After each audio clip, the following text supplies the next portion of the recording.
Hello and welcome to Utterly Geek Social Hours. I'm Darren Bell. Hmm. I'm joined by Chris Walzik and Stephen Petrella. We will have to apologize right now. We have not been consistent with our release schedule as of late. We've all been busy, and frankly, there hasn't been a ton of news. So we figured we'd use this time on this fine Sunday morning. I got my coffee. Wally's got his coffee. It's late morning for Steve. Yeah, I already drank my coffee. Well, fuck you. Yeah, I this hope is I hope this I hope this episode turns into a fuck you, Steve. Just because he got to sleep in, he didn't have to Yeah. wake up and immediately get ready and all these things. He's probably like had the most casual morning ever. Yeah, I mean, it should be that way. It should be I start talking and I'm going in and I get a good point out, and then it's like someone interjects and they're just like, oh, I can add to that. Fuck you, Steve. Oh, that might be the theme this week. But yeah, this is our monthly social hangouts. We haven't done one of these in a while due to various life things. So, since my memory's terrible, I only have about the past month of things that I have been dealing with. But we by no means have to start with me. I'm still waking up. Okay. Shit. I've been writing them down so that way I don't forget. Yeah. For me anyway. So I guess I'll start.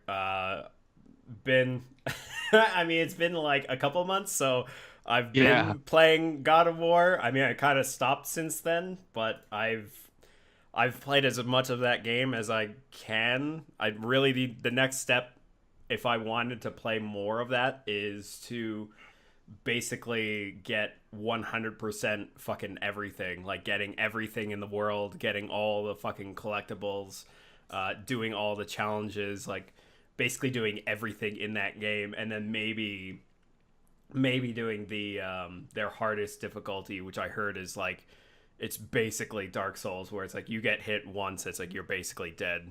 So it's fucking really tough. So I don't know if I want to do that right now, because I just finished it on hard, at least like the main storyline, and doing all the other stuff around the world. So You got that on disc, like a physical copy? yes, yeah, Hmm. I picked up the collector's edition with that, so I got everything. I got their cloth map that's like nicely made. I got the statue that's downstairs. It's like a fucking great statue, by the way. See, I recently turned a corner on collector's editions, I guess because I recently moved, and that I don't fucking want another one ever again. Like, I don't want the shit involved. I'm really happy they're still making them. Like, they seem to be only increasing in quality. I just I just don't want more shit.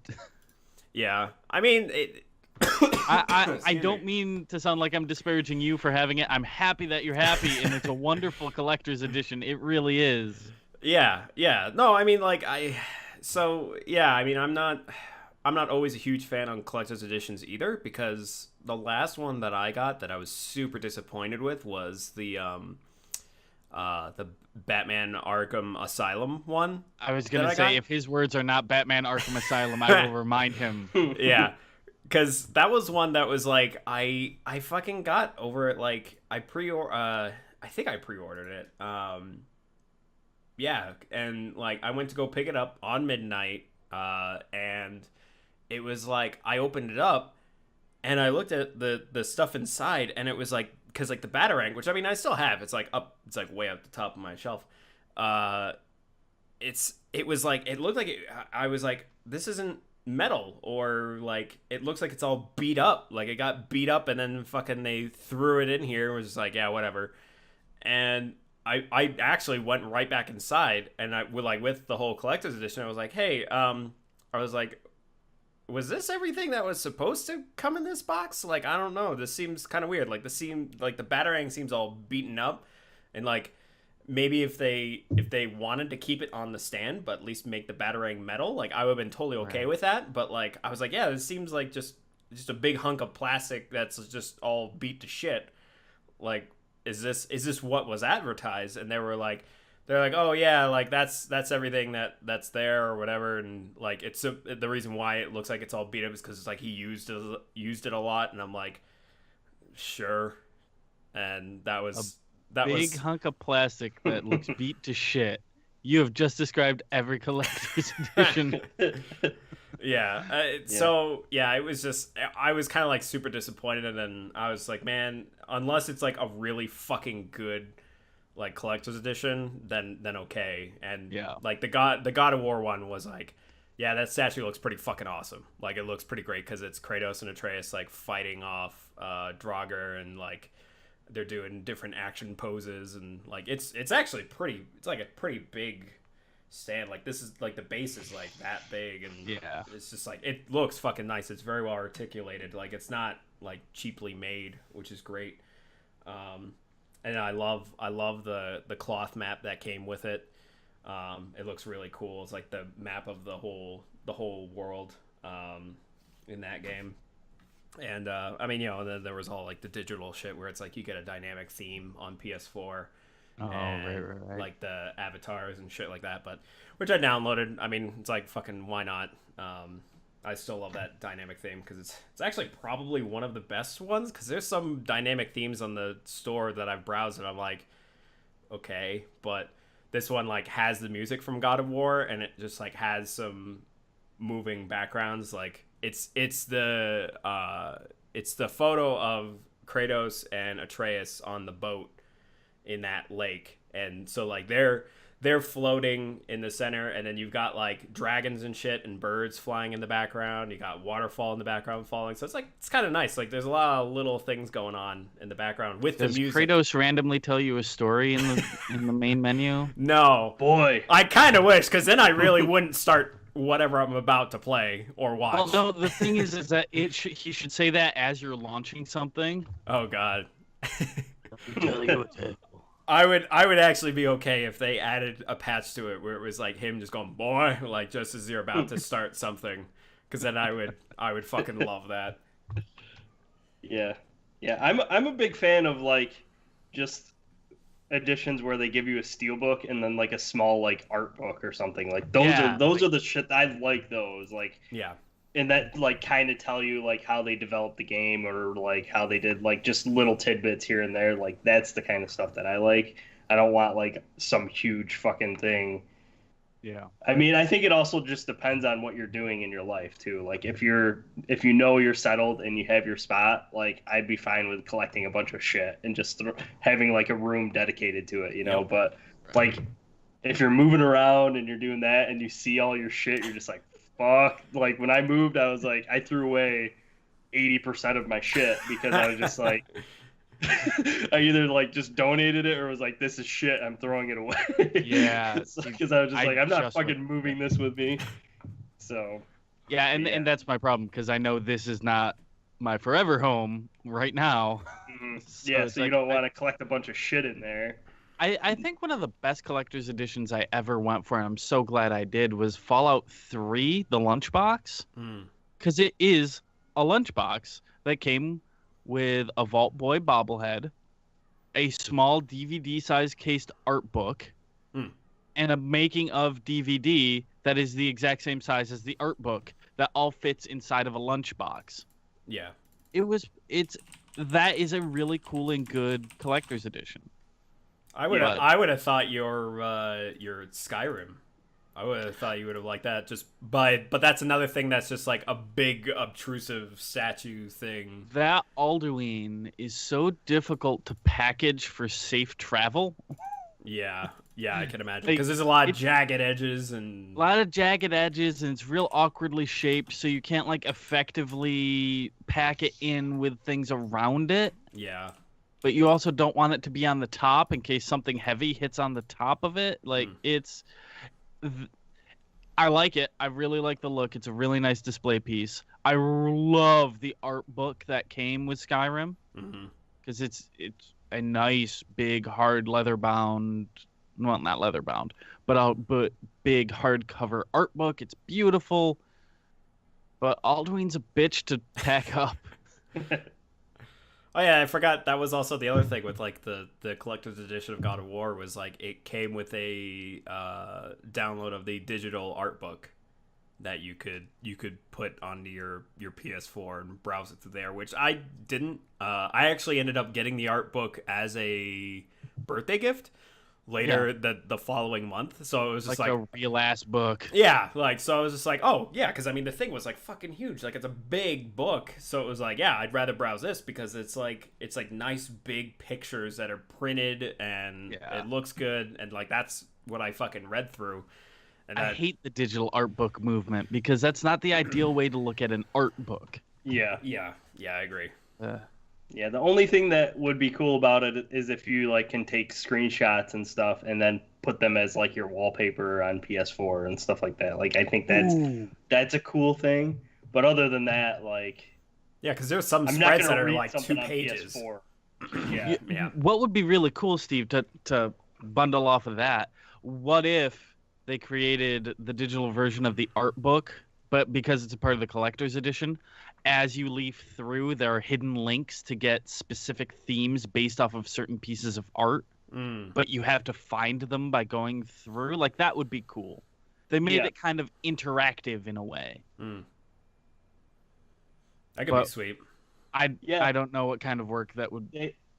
They actually did an interactive Breaking Bad book, which was really cool. A digital Breaking Bad book, which was like you click on a thing, and then you can click on other things inside of the. So like takes you and it tells you like, okay, this is how we created this scene, blah blah blah. But then you can like find little Easter eggs in there where it's like you click on like the pizza on top of the roof that he threw up there, and it like tells you a little bit more detail. Like it was just really, it's a nice. really cool fucking book. Yeah, it's just And at the end, if you find all of them, it spits out some meth at you. yeah. Then you get meth, and your house blows up.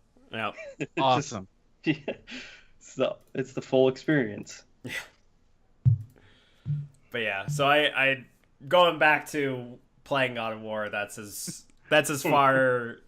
That's like it. I feel like I'm satisfied. Like that game. That is probably going to be one of those games where it's like, hey, it's been like a year or two since I've played this game. I'll fucking reinstall it and play it again.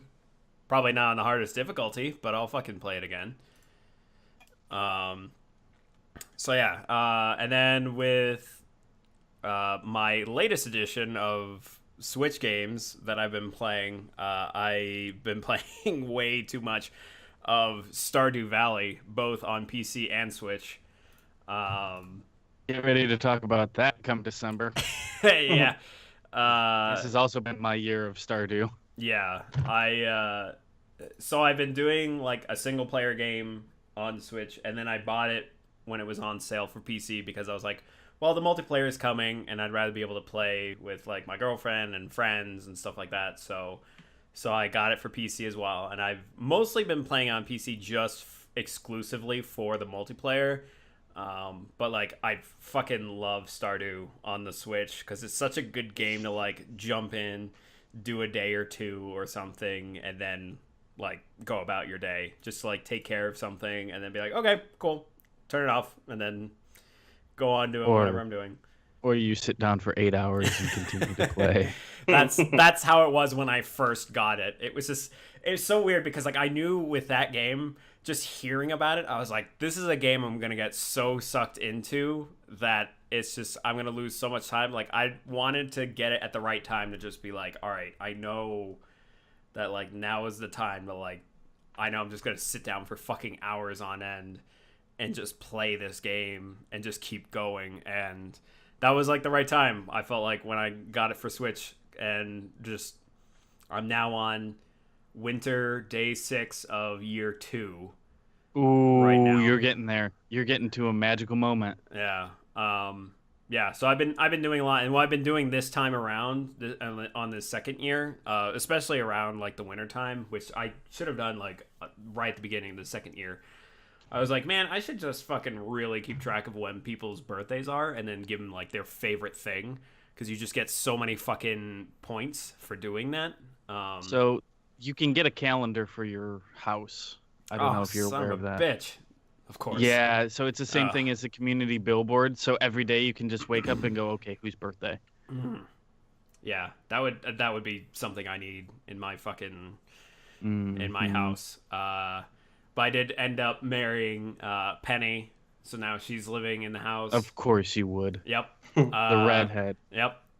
Hey, there's multiple redheads there, but yeah, she's pretty awesome because you just go up to her every morning, and then every now and then she'll just give you food. She's like, "Here, I made a hot breakfast for you. Enjoy your day." And I'm like, "Yes, food." Like, Yeah, there's one woman that if you marry her, she just waters all your plants. Leah. That's ridiculous. Yeah, she not only waters all your plants, but she also, I think, she takes care of your all your animals as well. So like gathers everything and like, well, maybe not gathers, but probably just make sure that their hay is full if you don't you don't have the automatic feeders or whatever. The hoppers. Yeah, but yeah, no, that's actually the one that my girlfriend is going towards. She's like trying to. Yeah, because she's doing it for mechanics, not for Yeah, oh yeah. like. Oh yeah. Well, and that's the weird thing about Starter, right? Like, I honestly and earnestly believe that you and I, given our history with these similar types of games, Animal Crossing, you're playing it just to like zen and relax and just be there in that town. And like for me, I was trying to date Maru for a while, but then I was like, no, why don't I take a look? Oh, Abigail looks cool. So now I'm courting Abigail, haven't married her yet. And I've intentionally not looked up what the marriage bonuses are for the specific characters. Yeah. I don't want to fucking know. Like that's just me though. Yeah. That game you can totally like go down to and fucking industrial farming to be like, okay, I got to min max and make sure that I have all this money and that's kind of where I'm at with year 2. Because like year 1 was kind of like, all right, let me just learn how the mechanics of this game works and how to do things in this game. But now now that I have sprinklers that can spray in 8 directions, it's like Iridium. Yeah, it's like well, not the iridium ones. It's still the gold ones. But Shit. Boy, get up on my level. You Dude, need fucking iridium sprinklers. I've been trying to farm for iridium, but like it's fucking nowhere, man. Like I've been going into the mines because I know it's like between 110 and 120.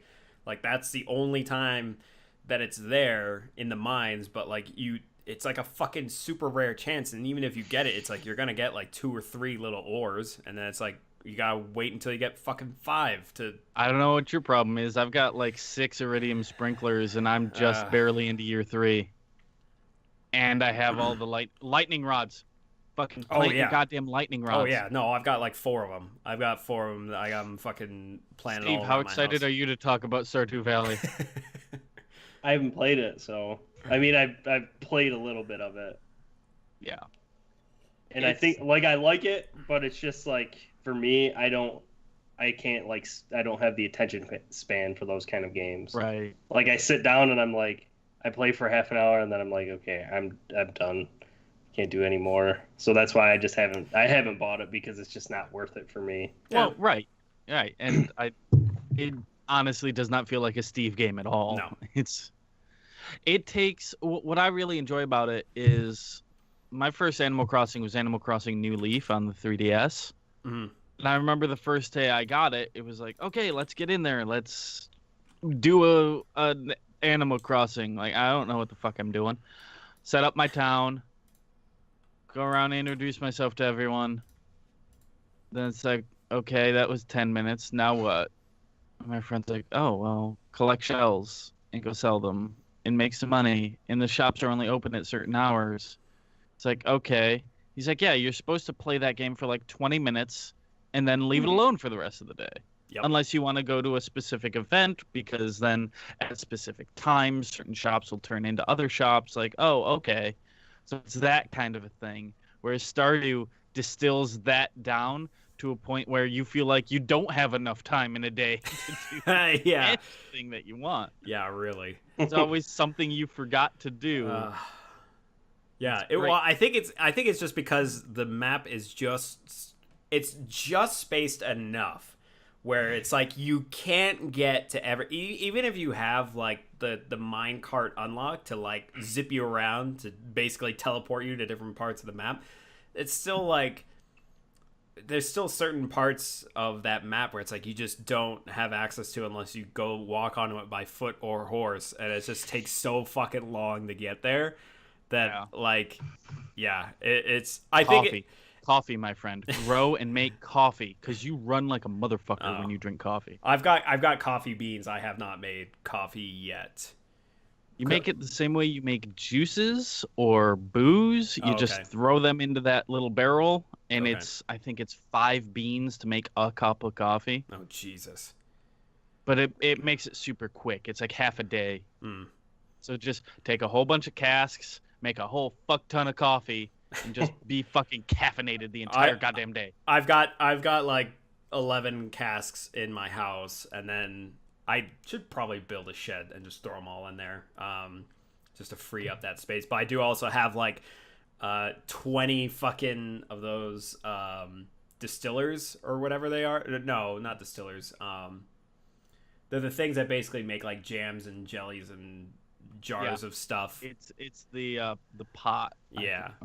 You know what I'm talking about. It's like a wooden pot thing. Yeah. I've got like 20 of those. So basically I have like a whole industry of things I'm just like fucking grab. You have a basement yet? No. Once you get a basement, you can refine your cheeses and wines to age them. Ooh, nice. That's where you get the real money. Okay. You want to make sure you put your gold star cheeses because they come out iridium star. Liz, shut up, Steve. This is very important. God damn it! Fuck you, Steve. As a matter of fact, I fucking love Stardew. Is just a magical game. I finally have another friend who would be interested in starting a farm, so I'm gonna try to do the multiplayer at some point here. Nice. But yeah. The multiplayer is really good because it's just like, man, you have enough people that you could just like fucking split off and all go do something. And it's just like one person can do farming, one person can do mining, the other person can do farming and gathering. Like, it's like awesome. So I've also read, and I can't confirm because I haven't played it yet, when you do the multiplayer, you can ease up on... I think by default it halves the value of everything so that it's still balanced because you've got 2 people sharing the work. But if you want to, you can turn that off and be like, no, fuck you. That's not how reality works. So it's a much easier time. That I don't know, or at least I haven't hosted a game yet. Like, I've mostly just been joining on friends. Got it. Oh no, I did host a game. Yeah, no, I didn't see anything where it was like you could adjust prices and then be like, "Fuck you, we're doing it this way." Fuck you, we're keeping prices at the normal level because so we could get rich fast. Yeah, it's not like in reality if you hire double your farmhand, suddenly all your beans are worth half the value. Like that's fucking stupid. Yeah, I get the balancing from like a gameplay standpoint because like you can gather so fucking quickly because we were just able to like because I've played it with like 3 other people, where we had like the max of 4, and shit. And that's where I'm saying like you could just basically have each person do a dedicated thing and then just fucking branch out, and then you're gathering like goddamn crazy. And like a lot of the game that I played with my friends, because I mean it's totally different between like 2 people where it's like it's still very similar to a solo game where it's like, oh, I don't have enough time to get some of this shit done, whereas like 4 people, you're just like, well, I'm just gonna do this one thing today, and you just tell your team like, hey, I'm gonna go fucking mine today, and then everyone's like, all right, cool, I'm gonna go fishing, I'm gonna go gather and collect wood, and then put it into our like chest that's like our little community chest that's just like you fucking get so much shit done like so much faster when you have like 4 people playing. But yeah, I don't know about the adjustment thing, but I mean, it's not like I fucking know the difference between in a solo game and a multiplayer game. It's not like I was like watching it being like, hey, I could tell specifically that these are different than my single player game. It's just like whatever, I know we can get money fast anyway just because we have multiple people doing things to just throw it into that fucking exit box and just like sell that shit. And the fucking soundtrack in that game, man, it's still kind of ingrained into my soul. It's still shocking to me that one human being created that entire game. Yeah. Yeah. Soundtrack, writing, programming, art, like holy shit. Yeah. What Yeah. a fucking achievement. I think for me, when I hit that part of just being like, holy shit, like this game is like, there's a lot to this game, was I think right around when I was really getting into the mining and seeing how many levels there were. I mean, granted, it's kind of like copy and paste, but like just Yeah, it's kind of procedurally generated a little bit. yeah, but seeing like how much was there, and then on top of the farming, and on top of the fishing, and on top of like all this other shit, On top of the crafting, Yep. and the yeah, like cooking. that's when it hit me. I was just like, God damn, there is a lot of fucking depth to this game. That just because like you think like, because a lot of people, when I've read Stardew, it's just like I've always had that mindset. It's just like, oh, it's just a farming game. Like, okay, it's like it's a cutesy little farming game. But then once I really started playing it, I was like, God, there's a lot of this shit. Like, there's a lot more to it than just the farming aspect. Like, there's tons of it that's in there. Could potentially say it might be so large that it might need to be broken down or dissected, if you will. Yes. It's certainly a nominee for the table. Yes. Might Yeah. have to do the science on that one. I would be okay with that, because I could talk about that game for fucking hours. Sure. Yeah, that's my way of kind of like trying to cut this conversation Yes. a bit shorter, because Yes. I too could continue talking about All right. Stardew. And this was months ago, but I finished Breath of the Wild, at least the story. Like, I didn't explore every little crevice and get every little thing, but I finished the main story of Breath of the Wild. And You did do all the divine beasts?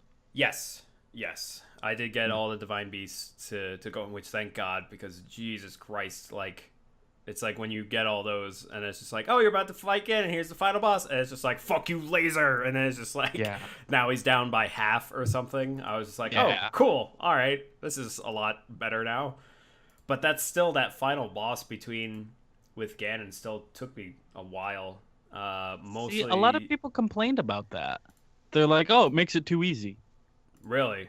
Yeah, I'm with you. I'm with you. Well, because I mean, it's kind of like, I could see why some people would say like, oh, it's too easy, but like at the same time, it's like, dude, you've already been playing that game for fucking how many hours now? Like, and now you're at the final boss and you want to fucking grind towards it. Like, even if you spend shit tons of hours, like, getting up to that point, like, you're gonna be super powerful enough that you'll probably kill him super quick anyway.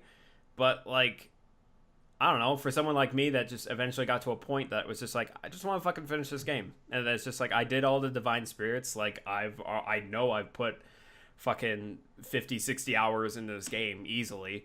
Like, I just want to get it done. Like, I just want to finish it and fucking, like, and that kind of helps, because it's like, oh, cool, now I don't have to spend so many hours fighting the final boss. It's just like, okay, cool, his health is down halfway, and now I can just fucking just try to figure out how to beat his ass, and then I'm done.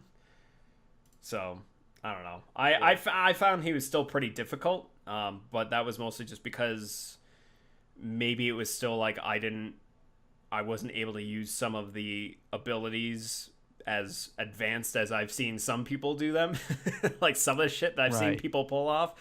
But it was kind of just like, still like, okay, cool. Like, once it finally clicked, it was like, oh, okay, now I understand like how to stun him and then go in for the attack and all those things. But it still took me a while to just like figure that shit out with him.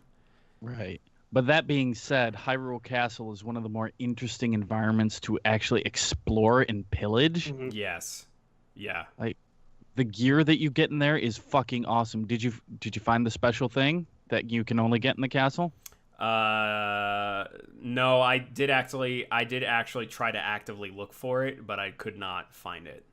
which I was kind of bummed, but because It's I was right next to one entrance. Yeah. Like the lowest one. Yep, that's where I started, but then I got lost, and then I think then I kept trying to look for it. The next thing I knew, I was like, well, I'm fighting Ganon now. Yeah. So, it's just like it went from trying to look for it to eventually just be like, oh hey, I'm at the final boss now, so fuck. Yeah, I didn't even get any of like I did get some, but not all of the memory spots, like all of the locations to like get all the memories. Like I didn't get that, and I know that like unlocks a secret ending, like a special second ending or whatever. Which it was just one of those things. It was just like, I'm just gonna fucking watch it on YouTube, whatever. Like That's acceptable. Yeah, and it was like, and even when I watched it, I was like, oh, that's it. It's just it's super minor. Yeah, it's just Zelda talking more, just basically being like, "You're cool, man." Like, great.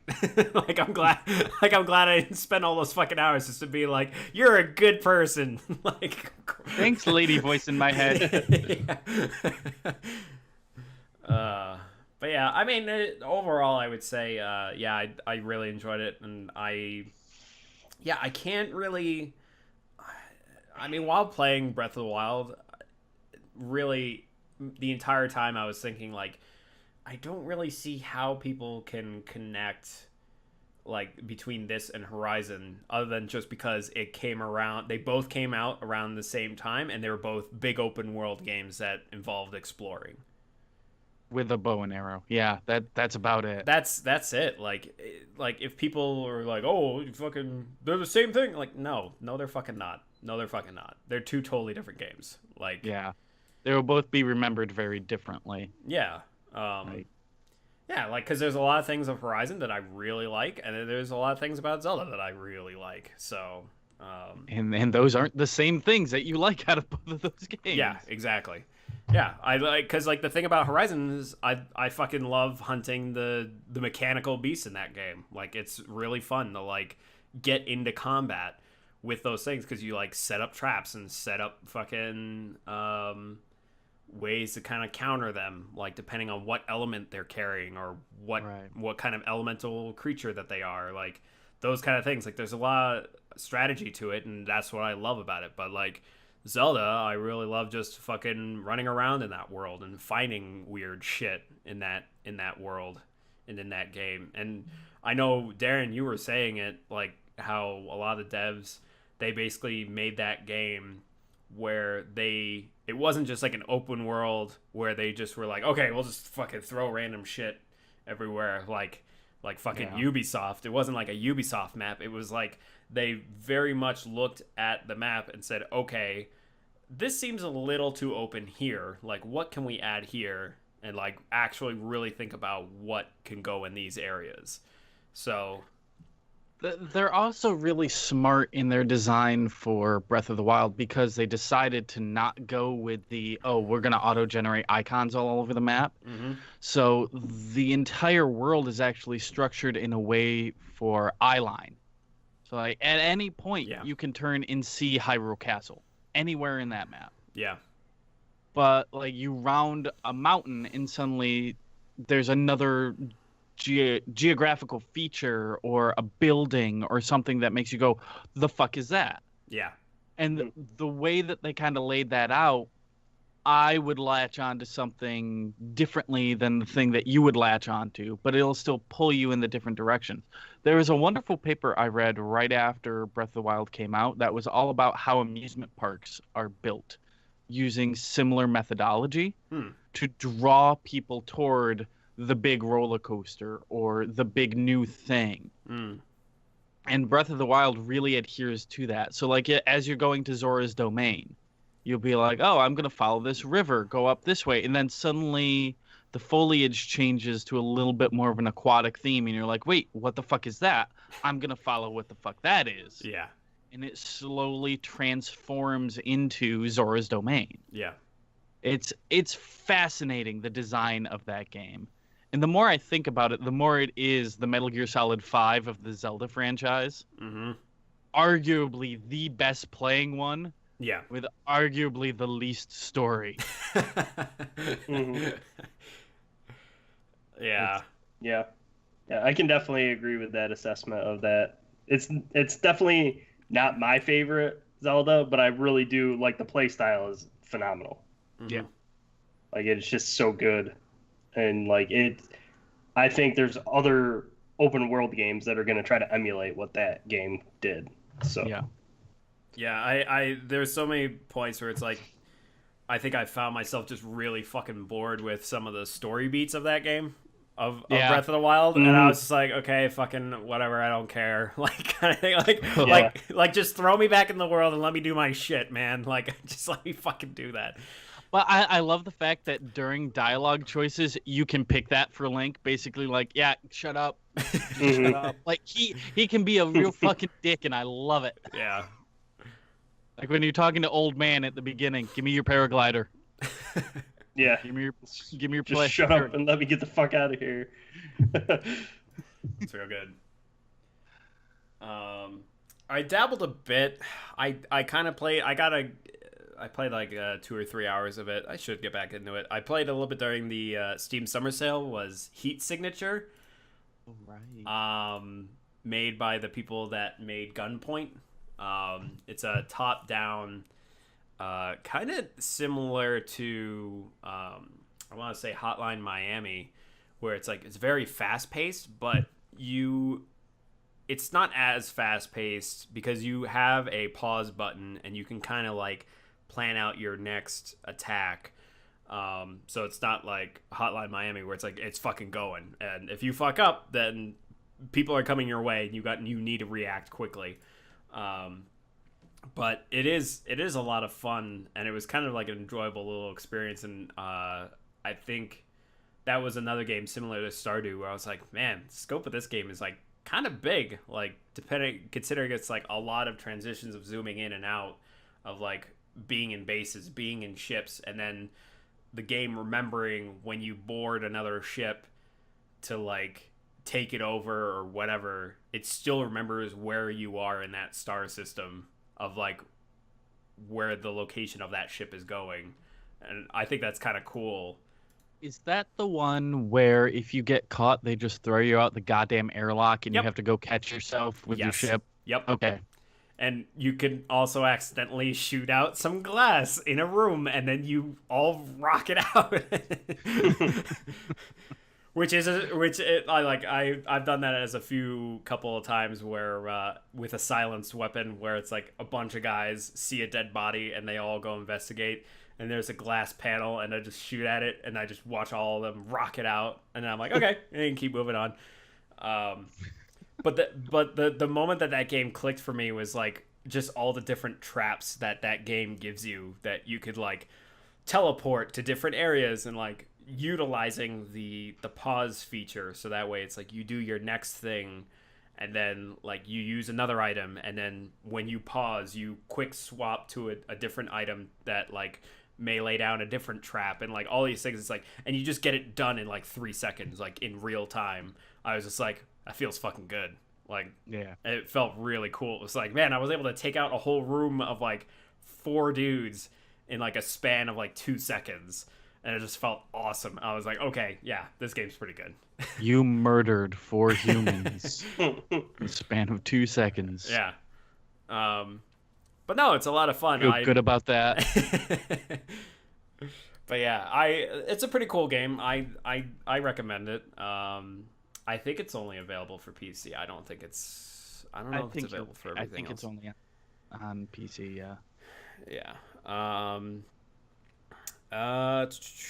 As for more game, I also have movies, events, and audiobooks to go through. So just to give you guys a heads up. So why don't we do a games round? Because I have TV and books. Okay, cool. So we'll do a games round, and then we'll. All right, yeah.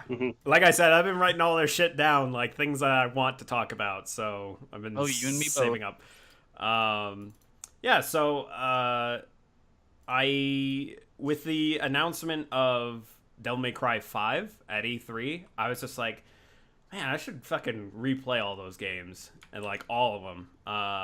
And luckily enough, that was right around when the fucking trilogy, the Devil May Cry HD collection was on sale, so I was like, yeah, I'll fucking buy that and replay those games. And then they give it to you for free with the Twitch app.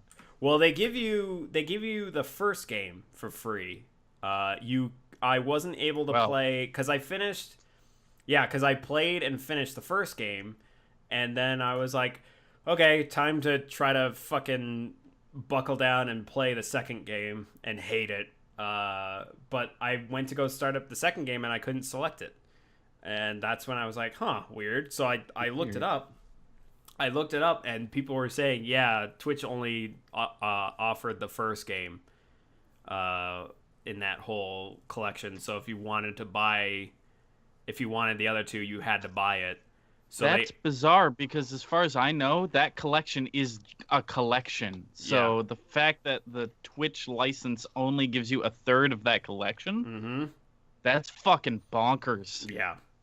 And that's when I was just like, all right, how much is it on Steam? Oh, $30 or something on sale? Okay, whatever. I'll fucking pick it up because like I mostly wanted to play the third game again, but like I also wanted to try the second game. Right. And so I'll just say like playing all three games, like the first one was kind of like, oh man, nostalgia trip, because I remember playing this game on fucking PS2 when the PS2 first came out, because that was like originally supposed to be Resident Evil 4 before it got changed into the over-the-shoulder game that we all know and people loved. But it's kind of funny playing Devil May Cry 1 because it's like, man, there's so much of this that I could have seen what it could have been a Resident Evil game, but it just turned into the Devil May Cry game.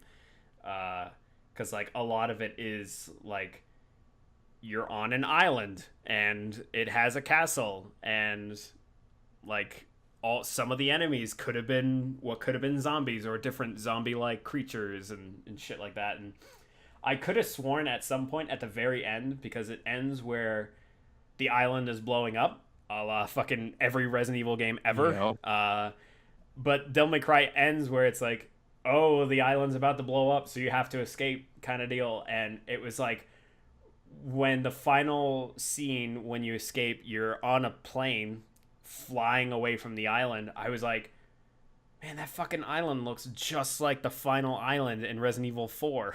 So I think they still kept the design and model of that island, and they were just like, we'll fucking throw it in Resident Evil 4. No one will fucking tell. No one will be able to tell the difference. But it was just like, I was looking at it, I was like, that just looks exactly the same angle and everything. Like, I think they reused that shit. Hey, man, if you can reuse resources and most people won't notice until 17 years later. Yeah, really. I don't see the problem. Yeah. But yeah, it's kind of funny because I know we've mentioned it before, like the difference between like Devil May Cry and Bayonetta, where like Bayonetta is like super self-aware and over the top. Whereas Devil May Cry is like an anime where it's like, it's got its super serious moments where it's like, oh, drama and I'm going to be like Shakespearean kind of deal. And then there's also where it's just like, man, this game's just fucking silly. But yeah, God, just some of the voice acting in the first game is like, whew. You are talking 2001. Yeah, and I think the reason why it worked was because that game is so over the top. It was just like all the cheesy fucking dialogue and things that they say in that game. It's like, it makes sense. Like fucking whatever. And the second game, God, I stopped playing. I gave it a legitimate chance. Like I was like, I'm going to give Devil May Cry 2 a chance. Like I'm gonna play it for a bit. I'm gonna try to get it all the way through it. And I think I got like to the 6th or 7th mission, and that's when I realized that game was basically a fucking grind fest. Where it's like, because like a lot of the Devil May Cry games, it like whenever you fight an enemy, like even the weakest enemy, it's like, oh, okay, they're beatable. Like I can beat them in like a few seconds and move on to the next thing or get on to the next area. And then like what the game will do is just keep throwing more enemies at you, and then eventually it introduces a new creature or character, and then you fight that, and you fight more of them, and it adds the little guys with them, and it escalates and it goes on. And it's like, okay, like that's kind of like the loop of how those games go. But like Devil May Cry 2, the way it works, it was just like, oh, let's just throw a new enemy in each new area, and somehow they just have way more health than they fucking should. And it's just like, and in some areas you can't progress unless you beat those things. And it's just like their life bar is just like, so say if like my view right here of myself is like the whole screen, it's like their fucking health bar is like almost more than half the screen, and it's like, oh, I gotta fucking whittle that down, and I need to spend like 5 minutes fighting this one enemy until they're dead. And then sometimes they throw you in a room with like 4 or 5 of them, so you're just like, oh, I'm fighting fucking forever just to progress in this game. And I tried the whole theory of like, oh, your dual guns can fucking kill everything. I tried to level that up as like, because I heard that once you get it to max to level 3, that it's just like you could just shoot everything. And that's what I was trying to do, was just like, I was trying to get to level 3, but I wasn't getting enough orbs to level that up. And it got so grindy, and I got to the same exact part where I stopped last time when I tried to play that game, was like fighting zombie tanks. Like literal zombie tanks, where they're tanks that are infected, and it's just like they shoot shells at you, and you can barely fucking dodge them. And tanks are non-organic. How can a non-organic item be infected? Yep, exactly. Okay. Yep, because that's just how bad fucking Devil May Cry 2 is. One of the things that I was actually like, oh, this is kind of impressive, was the animation quality of like the fighting. But the thing is that like it slowed it down so much, because I guess they tried to do like a more realistic Devil May Cry. I say that after like literally 30 seconds ago I mentioned about infected tanks, but there it is. But like some of the way that Dante would swing his sword, like it felt super fluid, or it looked very fluid, and I was like, man, that looks really good. But because of that, it just felt so fucking slow. And it was just like everything that I was attacking, it was just like, okay, I got weight to like throw around at people. And it's not like Dark Souls where it's like, okay, you do a lot of damage, because you just didn't do a lot of damage when you use your attacks. And that's why it just felt so fucking grindy. It was just because the combat felt slow, and it was like the enemies just had so much fucking health that I was just like, all right, fuck this, I'm done playing this game. I wanted to care, but now I don't, because it's just taking so long to get to the next area. So I'm just gonna fucking move on to 3, because 3 is just better in every way, like narratively, gameplay wise. And it's like the second I started playing 3, I was just like, this is immediately faster. Yeah. I don't understand how that's typically the structure of most games. Well, no, I can understand it, because if the first is such a revered title, any follow-up that doesn't follow closely enough to that, or does something drastically different, is not going to be looked upon fondly, at least in the moment. I mean, look at Metal Gear 2. People fucking hated Metal Gear 2 when it first came out. Yeah. Some people still hate Metal Gear 2. Same with Castlevania 2. Same with Zelda 2. It's weird. Yeah. And they tried to make between one, because like in one and 3, Dante was like this kind of like, oh, whatever, like kind of characteristic, kind of like laid back, would crack one-liners or whatever. But like in Devil May Cry 2, they made him to be this like broody emo fucking dude, and I was just like, oh my god, like this is not what, like, it's like they tried to make Warrior Within. yeah. Let's get fucking Godsmack in here. Do the entire soundtrack for Devil May Cry 2. Yeah, it's just the Devil May Cry 2 Dante was just like tried to be this like brooding, like never saying anything kind of thing. Like he like never cracked a one-liner the entire time that I played it, and I was just like, come on, like just because like he's mature and understands like everything about like what's going on, and it was just like, come on, it just felt so bad. God damn it! Now I want a new proper Prince of Persia.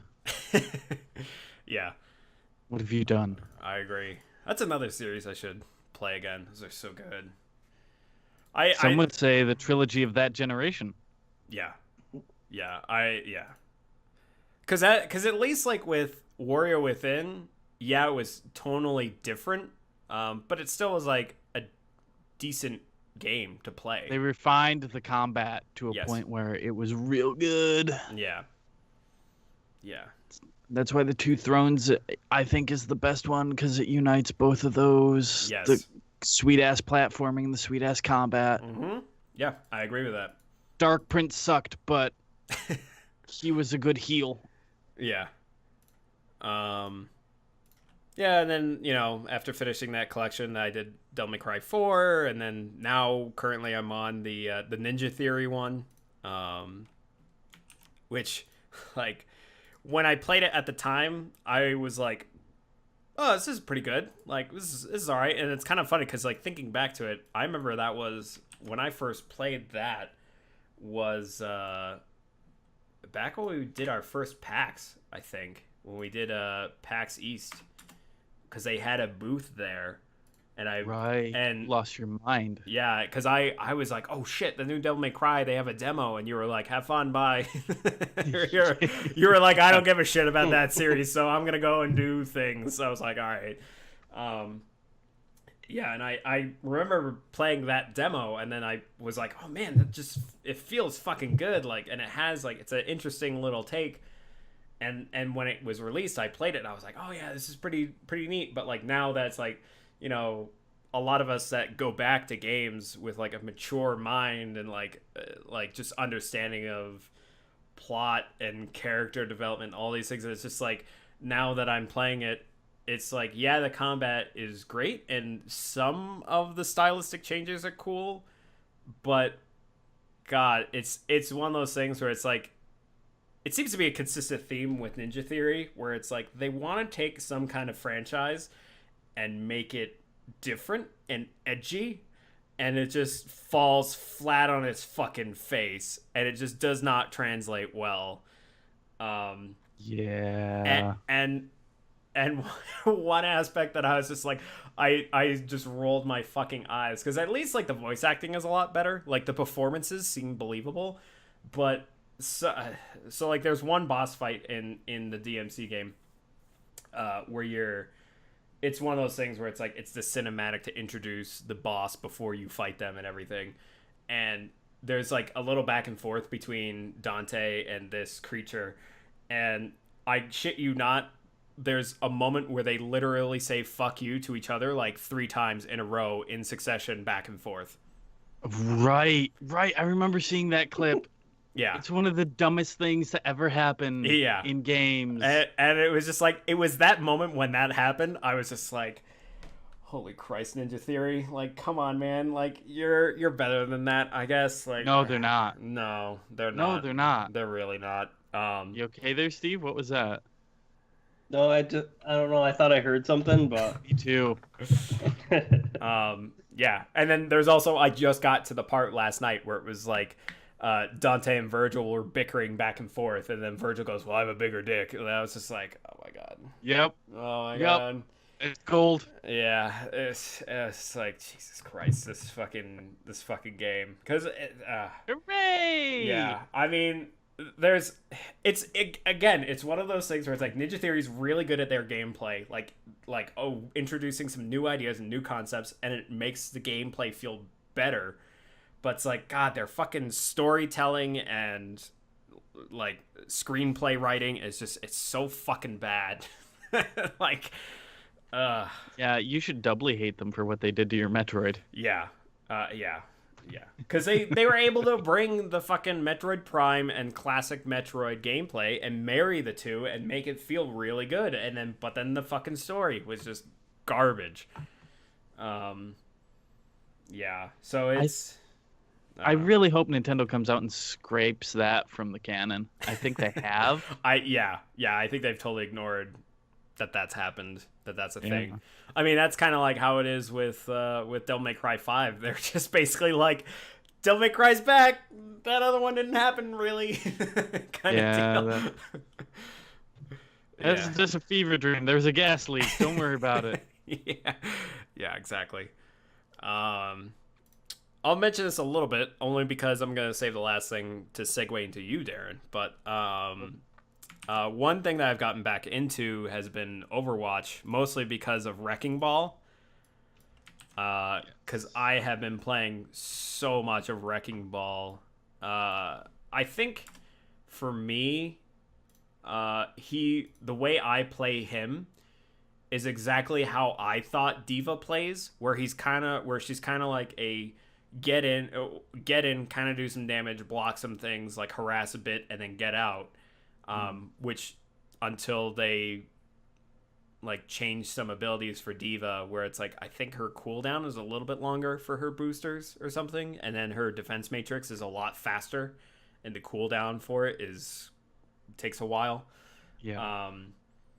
So like that's why like whenever I played as Diva, I was always fucking up on that and always just being like, yeah, I have a ton of health because I'm in a fucking mech and I'm a tank, and then it's just like I get in there and then like none of my team is with me, and then just everyone fucking just looks at me and just attacks me, and I just get demolished. I'm just like, all right, fuck Diva, I don't get her, I guess.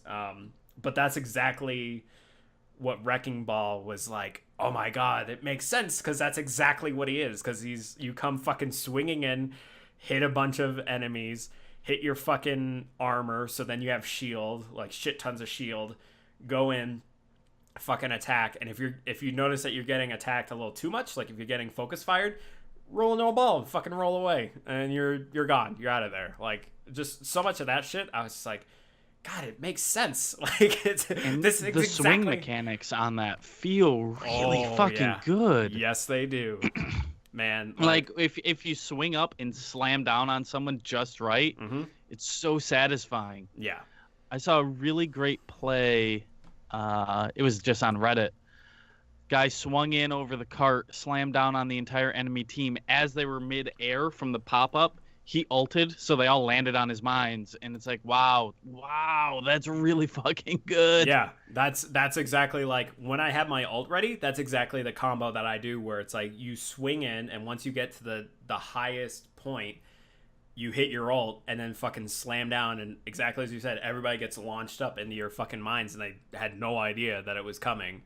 And then you just fucking whoever's left, you're getting your mech mode and gun them down. Like, yeah, it feels so good just swinging around in that. And I got to play the game one round just because we were on Eckenwild, and it was the part where they were pushing the cart across that bridge. And what I basically did was I just latched onto the cart because we were playing defense, and I basically latched on the cart and just spun around it, and it knocked it off the bridge. So I got like fucking environmental kills, and I was like, yep. Fucking that's a win for me. That's silly and dumb.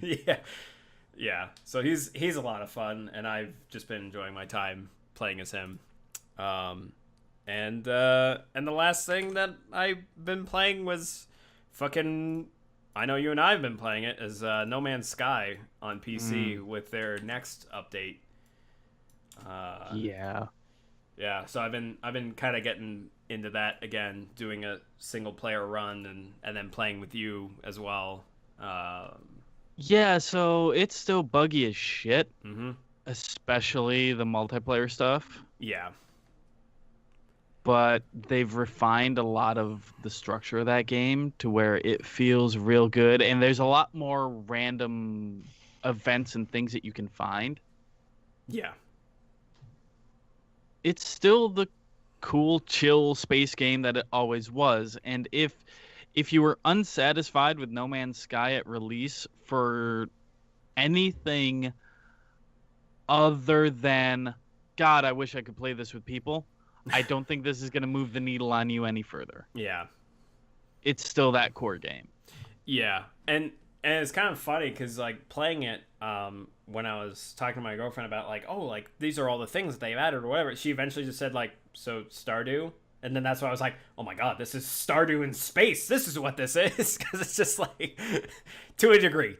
Just because of like, because like with the crafting elements and then like throwing things into a processor so that way you get like rare items to like use for crafting as well. And like for me, a lot of No Man's Sky draw is the exploration of seeing like all the different planets, and also having that like personal goal setting of being like, I want a better ship, I want a better fucking multi-tool, like I want to expand my inventory space on my backpack so that way I can carry more shit, like those like things is what gets me to keep playing, to like be like, all right, I have a personal goal of like what I want to do next with this game, and I'm set out to fucking do that.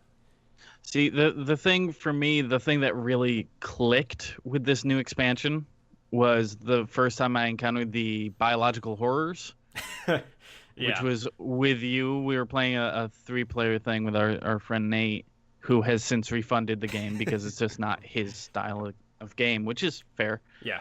But I was kind of off doing my own thing, and I found an outpost that had all of these weird eggs outside of it.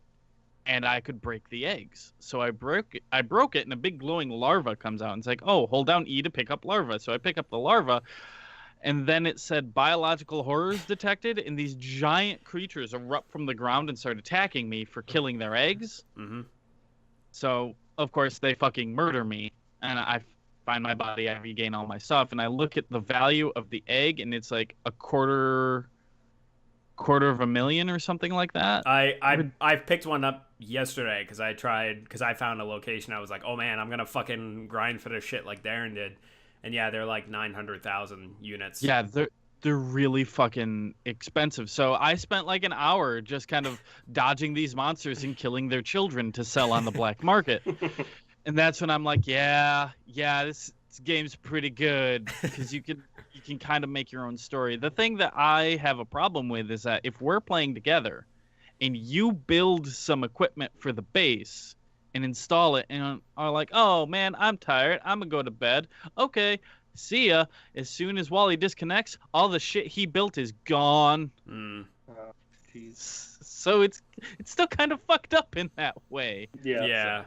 It's not like a hosted thing where it's like, because it's saved in your game, like it's not really saved in your game where it's just there forever, which kind of sucks, because I wish it was kind of the case, because that's like what Stardew accomplishes very well with their multiplayer, is like you can, whoever is hosting it basically saves everything that's in there, whether the person's there or not. It saves everything that they've built and everything that they've progressed. So it saves it in that space, and then it's just like, oh, if I want to keep using that stuff, it's available. Yeah. But no, you have to, I mean, granted, this is kind of like, this is their, because remember when, like, their first multiplayer that was added, it was more of just, you were a orb floating around, and you could See, I didn't play it after the initial launch. Okay. So, yeah, that was, like, their last one, whatever that one was called. I forgot what it was, but that was like their last big update where they kind of added multiplayer, but it was more of just like people couldn't interact with the world. They could just kind of see what people were building or whatever, and they were just like this little orb floating around. But this was like, the next update was where you could actually interact with other people and do things. So I feel like maybe the next big update would be tweaking that multiplayer where it does do the things like remember everything that your friend or whatever like built, so that it just stays in that place. I think that'll probably be for like the next big update. I want them to fix their fucking waypoints.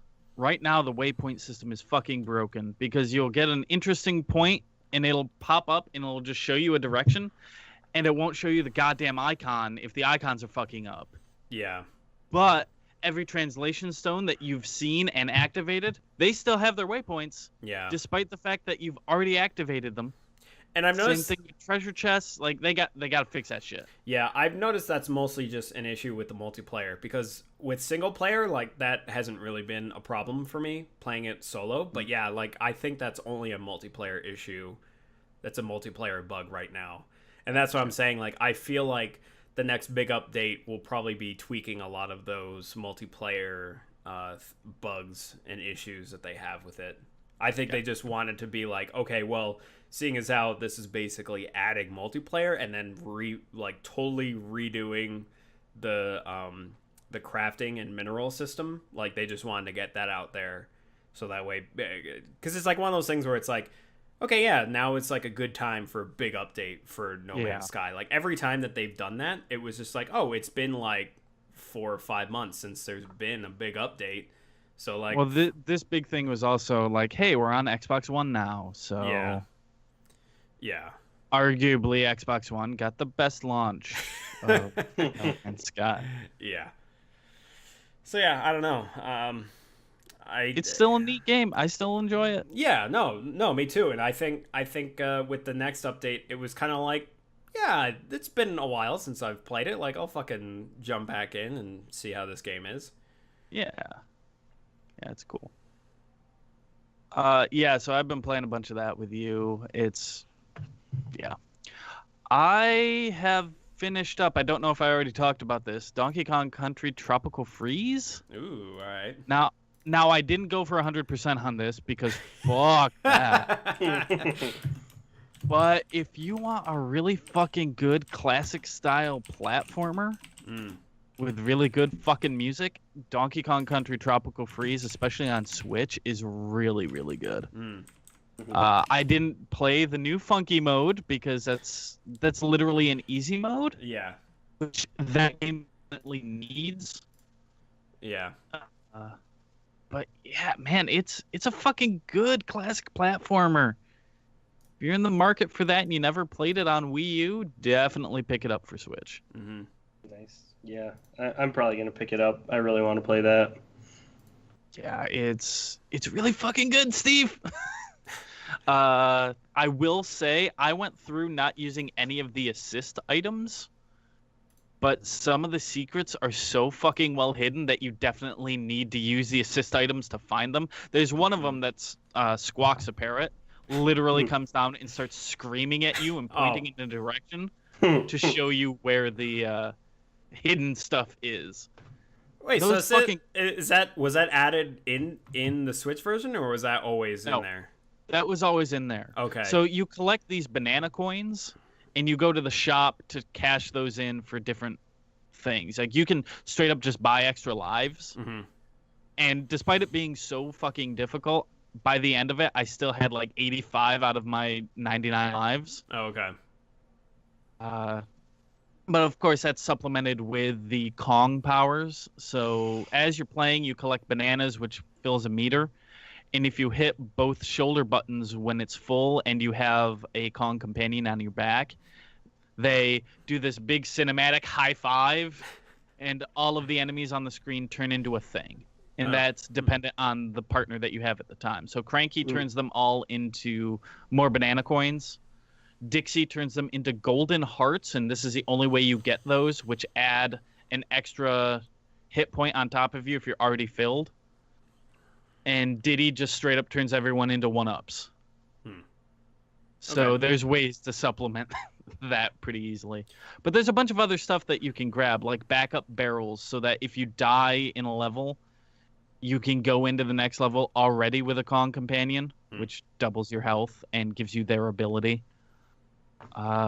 There's banana juice, which I think makes you invulnerable for a spell when you start.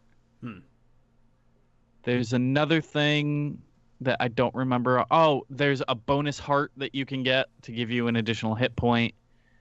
Squawks a parrot points out secrets.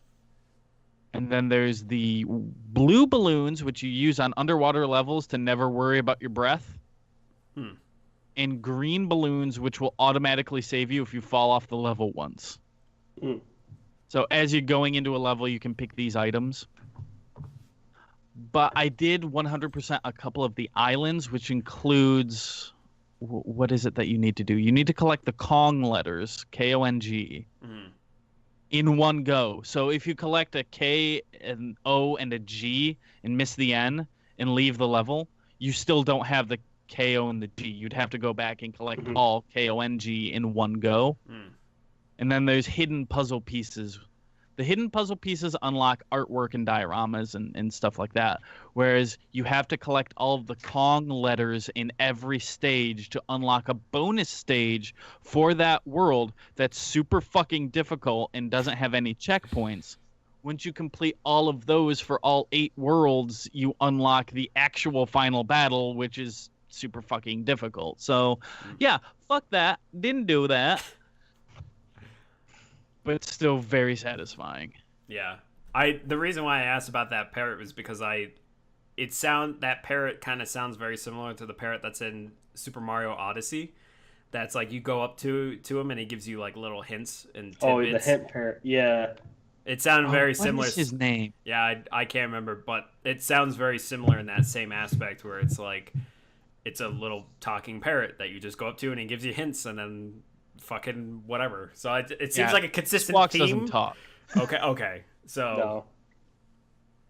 Yeah, no. But I wonder if there's someone at Nintendo who's like, listen, this is the Squawks family.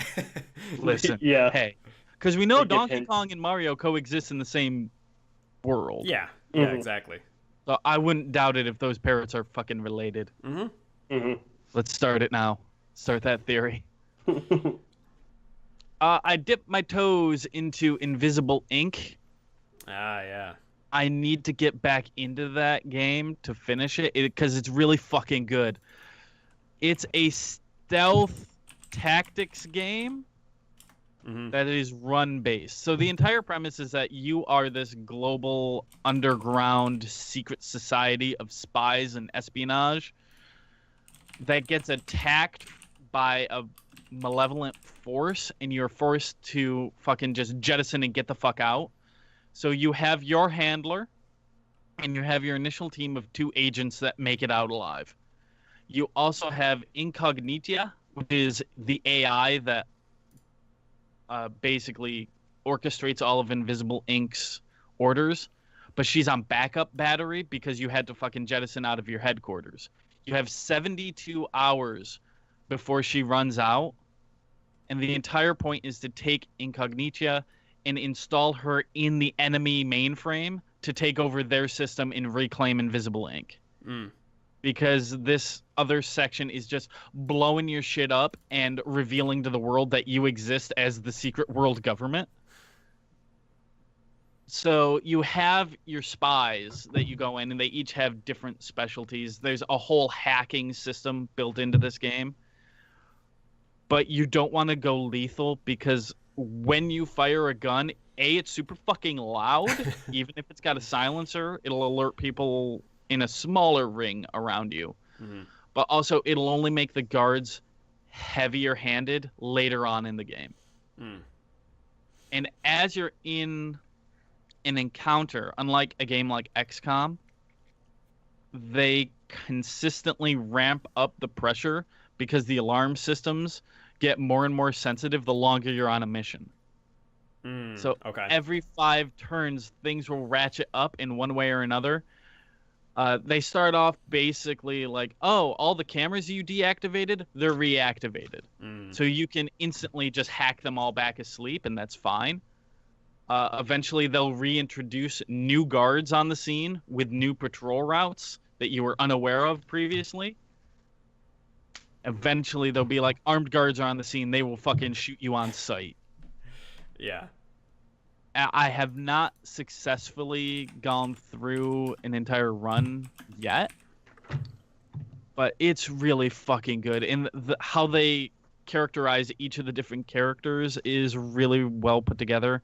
Like, I forget his name, but the main guy is just a dude in a trench coat who just sneaks around, can one-hit KO people from behind. Like, his whole deal is, I'm get in, get out. There's a hacker that you get, but she's been hacking too deep for too long, so she's mentally unstable. And you get that in little bits of dialogue between the characters. There's another woman who's an excellent lockpick. It's man, it's really fucking good. It's really, really fucking good. It kind of almost reminds me of oh god, I was trying to look it up. The game where it was like very simple visuals, and you're always trying to conduct a heist, and it was like each character. It had a very simple design where it was very flat. Monaco? Yeah, that's the one that I was thinking. I know I'm not trying to compare like the two, but like I can see that where Monaco is more of a not turn-based and multiplayer version of that. But Monaco is more like, oh shit, I fucked up, and like just when things go horrible, they go horrible. That definitely happens in Invisible Ink too, where you're like, okay, I've got all of the objectives, but there's a data cache over here that I really want to get to because I could use the credits to buy a better program to hack things better. Yeah. So by extending by a single turn, I've had this happen where everything goes, okay, everything's perfect, to shit, everything's fucked, everyone's gonna die. And the game will detect when you are in a no-win situation. And when you're in that, it's the coolest fucking feature. There's a quip button. So, like, everything's tits up. Your last person can, like, say a cool one-liner and then get fucking gunned down. And then you go back to the original. Like, well, it was fun while it lasted. That's awesome. It's really fucking good. I love that feature. They totally didn't need to do it, but they needed to do it. Nice. I think you can pick up Invisible Ink for less than $20, just regular price. If you like turn-based tactics and run-based games, definitely give it a shot. Yeah. If you like something like an FTL, that was a game when it first popped up. I was like, man, that looks a lot of fun. But it was just. It's one of those games where it was like, do I really need it right now? Or is it kind of just like, whatever? I mean, if you're on the fence about it, I'd say wait until it's under $10 and pick it up and get a couple good hours in with it. Invisible Ink is a magic game. Yeah. Let's see. I would highly recommend getting the expansion with it because it adds a whole bunch of different like hacking options. Yeah, it's $20 normally. Yeah. Totally worth it at that price. Yeah, and it's made by Clay, so the fucking animation style is gonna be goddamn gorgeous. Yeah, it's got a really, really cool style to it. It's real hard edge. It's a great cyberpunk turn-based espionage game. That's a lot of qualifiers, but it's apt. Yeah, Contingency Plan is the name of the DLC. Yeah, that's how you want to play that. Interesting. I also picked up Mario Tennis Aces. Yes. It's a good tennis game. It's a good, fun tennis game if you have friends to play it with. The single player is fucking infuriatingly difficult. Yeah, from what I've heard, yeah. The frustrating thing I have with that is that's where the game, you go from nothing to launch. That's where it immediately goes into. Like, you don't even hit a menu. It's just like, you're playing adventure mode. Go. Okay, and you can only play as Mario in the adventure mode, which I get it because it is Mario Tennis, but also you have this huge colorful cast of characters.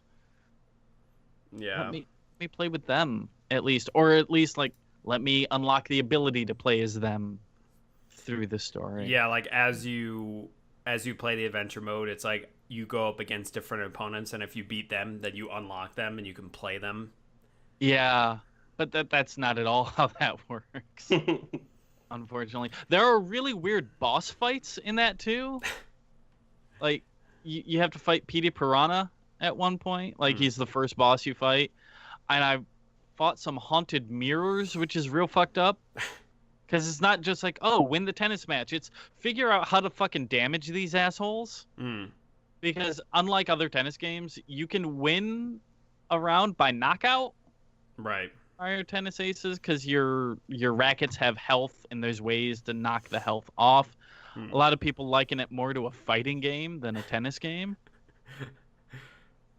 And I've played online exactly once, got my shit wrecked, and never plan on playing it online again until they have another online tournament where I can unlock a new character. because that's how you unlock Koopa Troopa. Oh, okay. You had to play an online tournament in July. Mm. It's like, man, it's a fun game. I don't know if I would highly recommend it. Like, it seems like lately the Mario, what team is working on the Mario tennis games has kind Camelot. of been. It's still Camelot. Okay.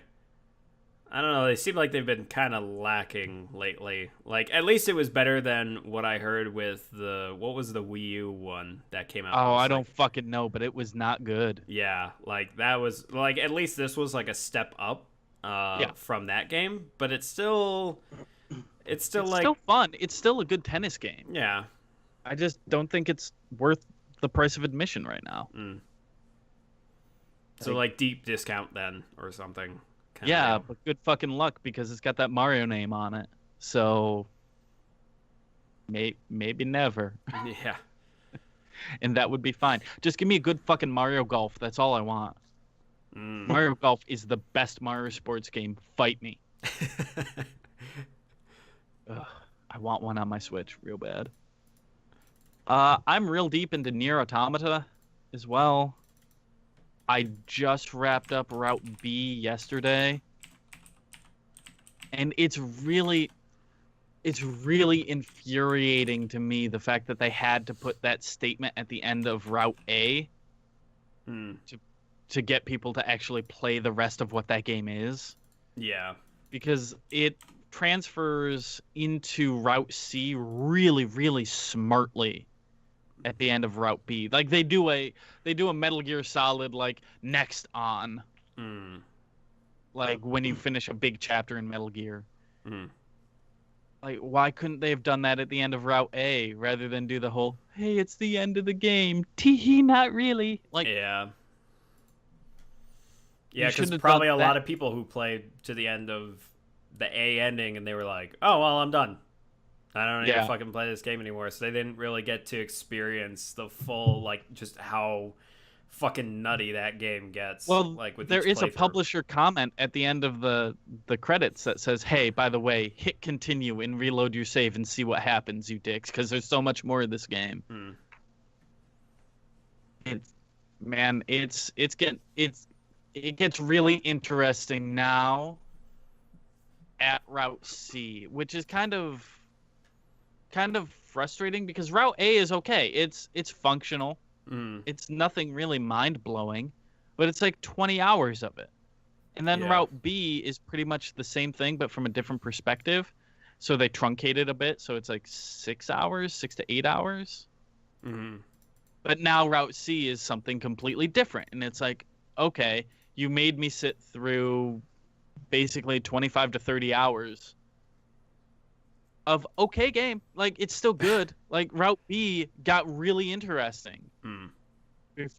And I've been really thinking about this because I don't think Route C would be as interesting without routes A and B to give it proper context.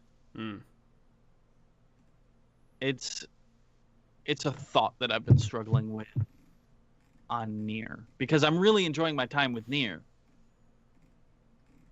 And I understand a lot of the criticism of Route A and B being kind of stock standard and not really mind-blowing.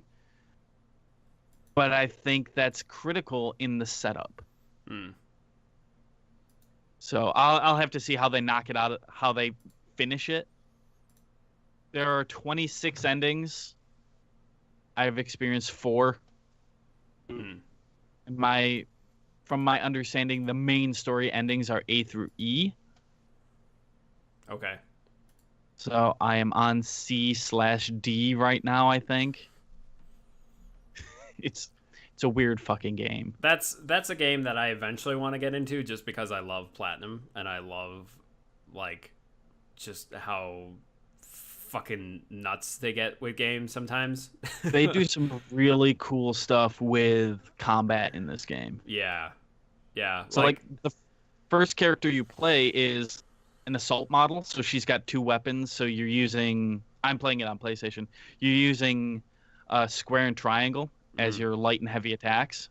Arguably, the there's- PS4 version is the best version because I've heard the PC port is garbage. that has not been fixed. Yeah. Anyway, Like, it hasn't been patched. yeah. Sorry to interject, but yeah. Oh, that's- yeah. That No. would, if I wanted to play that game, I would get it for PS4. Is my point. Anyway, as you were. Even then, it chunks up at times, but Yeah. it's minor. But the second character you play is fundamentally different in that he doesn't have a heavy attack. Instead, you hold down triangle to hack things. And I found that to be really enjoyable and makes combat so much easier for me. But yeah, it's a fundamentally weird game, and in my hours, I've only collected like 30% of the weapons. Like, there's a whole category of weapons on my menu that I have none for, so I don't know what that means. But each weapons also has a story tied to it that you access from a different menu, and as you upgrade the weapons, you get a different chapter in that story of the weapon. Oh, nice. I guess it's a fucking weird game, man. Platinum. Yeah. Well, Yoko Taro. Well, yeah, that too. I think that's where Those minds combined. Yeah, that makes sense. Yeah, it's definitely one for the dissection table once more of us get through it. I some of the things had been spoiled for me ahead of time, but I'd forgotten about it until it happened in the story, and it was still a shock. There's only one point in that game that it was frustratingly bad to play, but I believe that was the point. Okay. It's hard to talk about without spoiling, so I'll just stop. Yeah.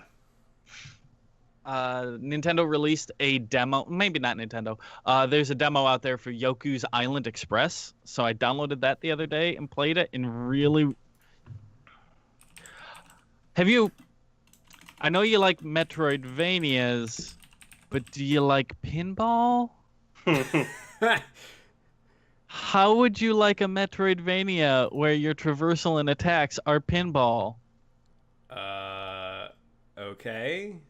And one of your main activities, as in you hit the A button, is a party horn with confetti. You should download Yoku's Island Express demo and play it, because it's real fucking neat. It's real fucking neat. So you're a little ant that's tied to a giant boulder, and you're now the new mailman for an island. Okay. And the whole thing is, oh, you have to deliver this package. That's the demo, is deliver your first package. And so you're just kind of rolling around, and then you find these panels that are blue and orange, and they correspond to right and left flippers. Oh, Jesus Christ. Yeah, I'm watching the video now. It's real fucking neat. You got to get real good with your pinball shots. Yeah. It's kind of funny because, like, the gameplay wise, it's like you get to a point where you don't even focus on the little ant dude. You just entirely focus on your ball and where it's going. Yeah. And it's just like the little ant dude is kind of strung along with it. Yeah. Yeah. And it gets to the point, once you're in like a board, a pinball board, you can no longer use the control stick to move the ball. You're completely at the mercy of the flippers and gravity. Right. It's a neat concept, and I'm debating on actually picking it up at some point. Yeah, that's kind of me with. I was just watching this morning because just before I bought Hand of Fate 2, which is a game I forgot to talk about. That's fine. I'll save it for another time because I've been playing a lot of it. When I was browsing the store, I came across Bomb Chicken that I saw, and I was like, man, this fucking animation looks awesome. And it's like, it's a fucking Metroidvania puzzle platformer kind of. About a chicken that shits bombs. Yeah. And I was like, man, that looks cool. Like, and I saw it like fucking weeks ago, and I'm super glad that fucking Giant Bomb covered it, because then I got to actually like watch it in action. And I watched like the first like 9 minutes this morning out of like the 15 minutes or something, and I was like, yeah, that looks pretty fucking good. Like, it just from the animation and design style alone basically sold me on that fucking game. Yeah. But yeah, I mean Yeah, it was the that's same thing with Yoku. yeah, that's another one that I might pick up as well. Like Yeah, eventually, if I'm feeling like hey, I want to play a shit ton of little indie games that are just Right. silly. Yeah, it's not really something that I have space for right now. Like, I want to get through Nier, and then I've got this terrible thought in the back of my head to play through Mass Effect again. So, But hey, you know what? You know what comes out in a week or two. I know. It comes out on PC. I know. And that's I know. that's gonna eat up all of our time. Monster Hunter. So good. I did pick up Captain Toad on the Switch. Oh Jesus!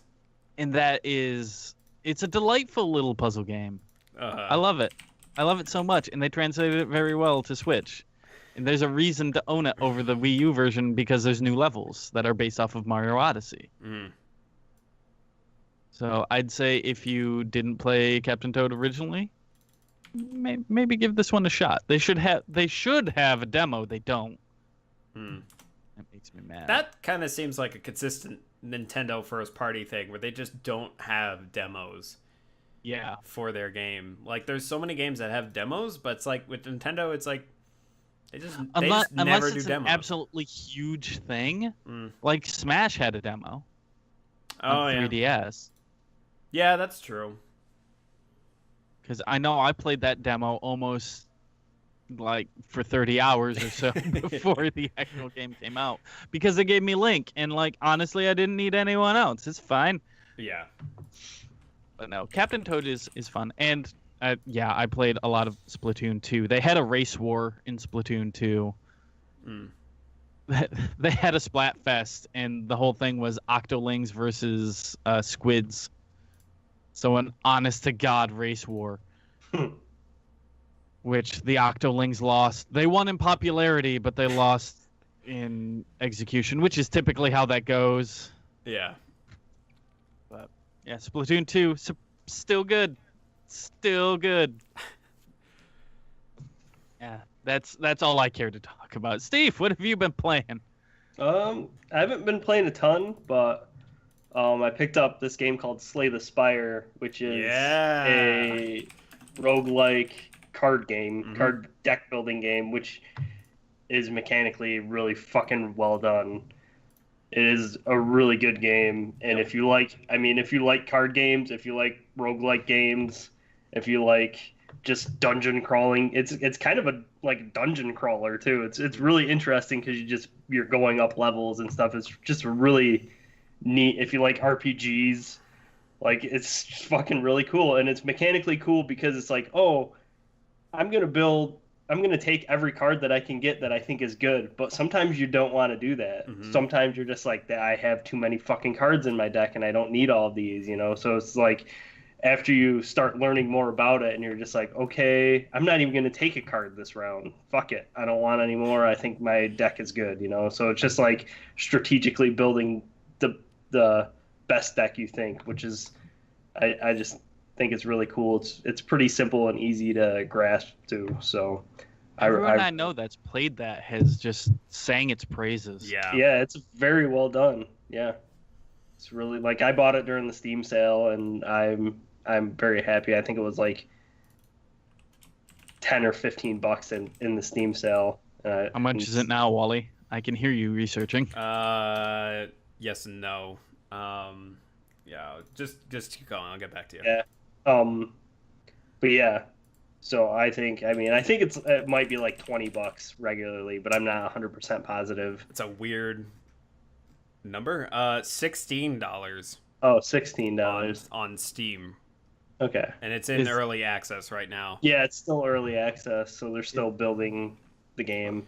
Weird. Is that a sale price? No, I think that's the what it regular is. price. $16. I think I got it on sale for like $10. I think during the Steam sale, it was like $10 or $12. But This seems like another sorry to jump in, Steve. This seems like another concept of similar to Dead Cells, where it's like a really well thought out early access game that has a lot of depth to it, But Yeah. it seems like, even though I'm actually kind of surprised that this is still in early access. It's one of those things where I feel like with every update, it's gonna fucking change how that game plays. Because I've had Dead Cells for like well over a year now, and it's like every update that they've done was just like fucking huge game changing things that they've added, and I'm really excited for the release. I think it's like in the next week or two. Yeah. Yeah, that's another game that I've been playing a little bit of on PC as well. And yeah, I would definitely compare, like, they're not the same game, but I would No. compare like, just compare them in that way of just the way that they've been built and the way that their devs are, like, really listening to everybody and their issues and doing a really good job of just building upon those and understanding their fan base, you know, and Yeah. saying we're going to build what they want, not what we want, and add kind of what we want. But yeah, they're just really, those games are really fucking good. And yeah, I'm excited for Dead Cells I'm gonna buy it on Switch. Like, Have you seen that animated trailer they put out for that on oh yeah. Switch? It's a Yeah. really fucking. I would watch that cartoon. I would watch that fucking series. It's so good. Well, it's funny because a lot of it really captured the style, like just like the humor in that game, because really that's like a lot of, and that's what surprised me about with Dead Cells is like, even though your character doesn't say a fucking thing, like it's really everyone is talking to you, but just like how your character, like just how he animates himself is just always fucking comical. Like a lot of the shit that he does, he'll just like nod and give 2 thumbs up or whatever, or or he'll shrug or something. Like if someone's like yelling at him, he'll just be like, oh, whatever, or like. Or if someone's pissed off at him, he'll be like, "Well, fuck you," like kind of thing. Like he does shit like that, and it fucking makes me laugh every time. And it's so like they really nail that just like humor aspect where it's like, yeah, even though he doesn't say anything, there's still funny shit that occasionally happens, but there's still like as you build out your loadout and like get more weapons and equipment in that game, it's just like you feel like exactly like in the trailer where he was like really starting to fuck shit up. It's like, yeah, like you have that feeling of like progression in that game, and I fucking that's why I keep coming back to it. I might not pick it up for Switch just because it's like I've already put like 40 hours on PC, and it's like I've already unlocked like so much towards it that it's I'm real glad I never touched it on PC because I'm really excited for it on Switch. I would kind of hate myself if I had to like start all over again with that game, because it's just like, or would so you many love hours. it?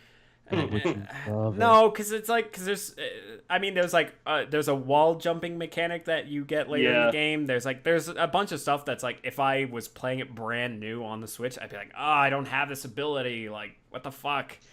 Yeah. I've only put a couple hours into it, so like it's not for me. Like, but I can understand where you're coming from, because you're building this world, even though like it's a self-building world. You're still building it as well as you go through, and when you're putting all this, the progression, when you're putting all of this time into it, like it's, I don't know if I don't know if it'd be a game that I'd be able to start all over, you know, after like getting all the new mechanics and stuff like that. But yeah, I really love that game, and I'm excited for its actual release date. And then a similar game that I've like now really deep into and have been putting majority of my time into is Hollow Knight. Nice. And that game, that game is really good. Like, it took me like an hour or 2 hours to actually like really get into and be like, this game is fucking awesome. Yep.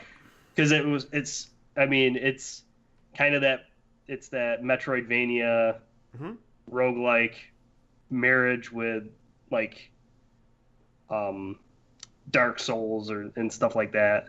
Like, just fucking... I definitely wouldn't add roguelite, because there's no procedural generation anything, really. Well, yeah. I would say... Some, and like, I random enemies and stuff like that, but... Yeah, I mean, I've heard... there, like, a lot of... I would agree with a little bit of Dark Souls, because it is a very gloomy, like, dark... Yeah, it's more like Dark Souls than roguelike. Yeah. Sorry. As you were. No. That's I'll fine. contribute when needed. No, I mean I think there's moments of it, but like it's very sparse. Yeah. Um, but it's more like a Dark Souls because you die and you lose all your shit and you got to go kill your soul and have it attached back to you. Um, but yeah, it took a little while because the map and stuff are kind of annoying at the beginning of the game, and you have to like purchase stuff for it to build, and then you have to sit down at benches to draw more of the map out and stuff like that, and you have to purchase the pen and stuff. So when you don't have that, it's a little frustrating. So I found it like just a hard game for me to get into. But then once I bought all that stuff, then I was like, okay, this game is fucking awesome, and I love it, and it's just that it's a lot like Ori, darker. Oh yeah, way darker. Yeah, but it just does all these games that they're doing with this like all these cool Metroidvania games, everyone's taking like all these people are taking their own little twists on it and making it good. It's so crazy how people are doing this. There's like 4 new fucking Metroidvania games suddenly that just came out in the last like 2 weeks. It's like, where the fuck are these coming from suddenly? Yeah, not that I'm complaining. Like, no, I love Metroidvanias. It's definitely my favorite style of game. Like, I just like a lot of, I don't know, it's because it's so simple, but there's so much to it, and there's so much discovering and so much being like, you get to a point in the world, and you're like, I see I can go there, but I can't go there yet. You know, and it's that like, okay, now I got to figure this out mentality that I just love it. It's the little discovery. And then when you see something that's like so secretive, you're just like, it makes you feel so good. But yeah, these little games that are doing it so well, like Hollow Knight and Ori and Dead Cells and embarrassing confession. Yeah. I've never finished Super Metroid, nor have I ever played Symphony of the Night. I haven't played Circle of the Moon. I haven't played Symphony of the Night either, so I mean, Symphony of the Night is really good. Yeah. I highly recommend Circle of the Moon on Game Boy Advance. That was my Castlevania, and that's a really fucking good one. I've played a lot of Super Metroid. I have not finished Super Metroid. I should. Son of a bitch. I from what you're going off, Steve, I remember a lot of the Hollow Knight. The 2 big things for me about Hollow Knight that I really enjoyed was, one, the combat. The combat felt really good. Like that was for me when it clicked. Like, this is a really fucking good game. Was like just all the different combinations and abilities that you could do that would kind of chain your attacks and everything. I was like, all right, this feels pretty fucking good. And then also, exactly as you were saying, it really hones in on the exploration aspect, where it is that whole like, hey, I can't get there right now, but let me go explore in like one direction and just keep fucking going until I can't anymore. And it's like, oh, hey, I eventually got an ability on my way there. Yeah. So it's like, oh, now maybe I can get to that spot. Yeah. Like Hollow Knight does that very well, of that whole mystery of exploration, and you are kind of like, oh god, what's gonna be around the next corner? Like, like, could I die in one hit? Probably. Yeah, and it's definitely the show don't tell type of exploration too. Like, they don't tell you where to go. Like, they don't. There's no like, and it doesn't like. There's no trigger of like, oh, if you get an ability, it tells you how to use that ability, but there's no trigger of saying like, okay, if you go to this spot and you do that ability, it's gonna work here. You know, it doesn't tell you that hit down an A and you can blast through this window. You know, it doesn't tell you that. You just have to assume that you can do that. You know, or like just find these little nuances, which I just really like that. There was a part where I got super frustrated, but it's just like you have to run around and figure it out yourself. Like, they're not going to be like, oh, you've been doing this for 15 minutes. No, go this. There's no arrow that pops up and is like, okay, this is where you got to go. It's just like, okay, I think I got to go here. You know, it's just all, it's a lot like Zelda, like Breath of the Wild, in that form of, like, I mean, it's nothing like the game, but in that form of like, you're discovering this game on your own and you're trying to figure it out on your own. You're gaining new abilities along the way. and you have to figure out how to use them and where they're going to be useful, you know. So it's almost like remembering too. It's like, okay, I remember there's this area that it looks like you have to like be able to jump off the wall. Yeah. And then you go back there, you know, once you learn to jump off the wall, once you get the ability to jump off the wall. So it's just like a lot of memorization and knowing where you've been in the map and stuff like that. And I just really like that about that game. Yeah. It doesn't assume that we're dummies and we're going to not want to do that, you know. One of the biggest things for me that I remember that was that, like, oh, you have to figure out yourself, like, that goes way back, is actually Super Metroid, the fucking power bomb. Mm-hmm. The power bomb in that one tunnel. That's like, you know, and it was the time before internet, so it's like you just had to fucking figure it out eventually. And it was just like, that was like one of those things where it's like, wait, what if I try this thing, this new ability that I've had for a while? And yeah, it was just like, oh my god, shit like that is, that's what makes Hollow Knight really good too. I think that's why all of these Metroidvanias are really well done, and people are really like holding on to them because they're taking what was good about these old Super Nintendo games, like that kind of stuff, not telling you how to do things, just giving you an ability and you figuring it out. Like Axiom Verge does the same thing. Dead Cells that keeps coming up, and I need to fucking play it. Yeah, you gotta play it. Like Axiom Verge does the same. Axiom Verge is the closest to Super Metroid out of all the games. Like the style of it is the closest.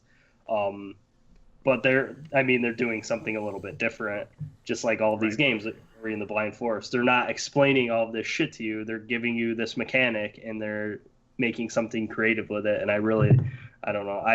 Right now, Metroidvanias are really well done. I think a lot of that has to do with the popularity of Dark Souls and Bloodborne. Like, they recontextualized the Metroidvania style in a modern age with a refined combat system. Yeah. So now people are using that as a template to go back to the 2D drawing board and be like, okay, so how can we implement that style of combat, that fight, that tight back and forth in a 2D space again?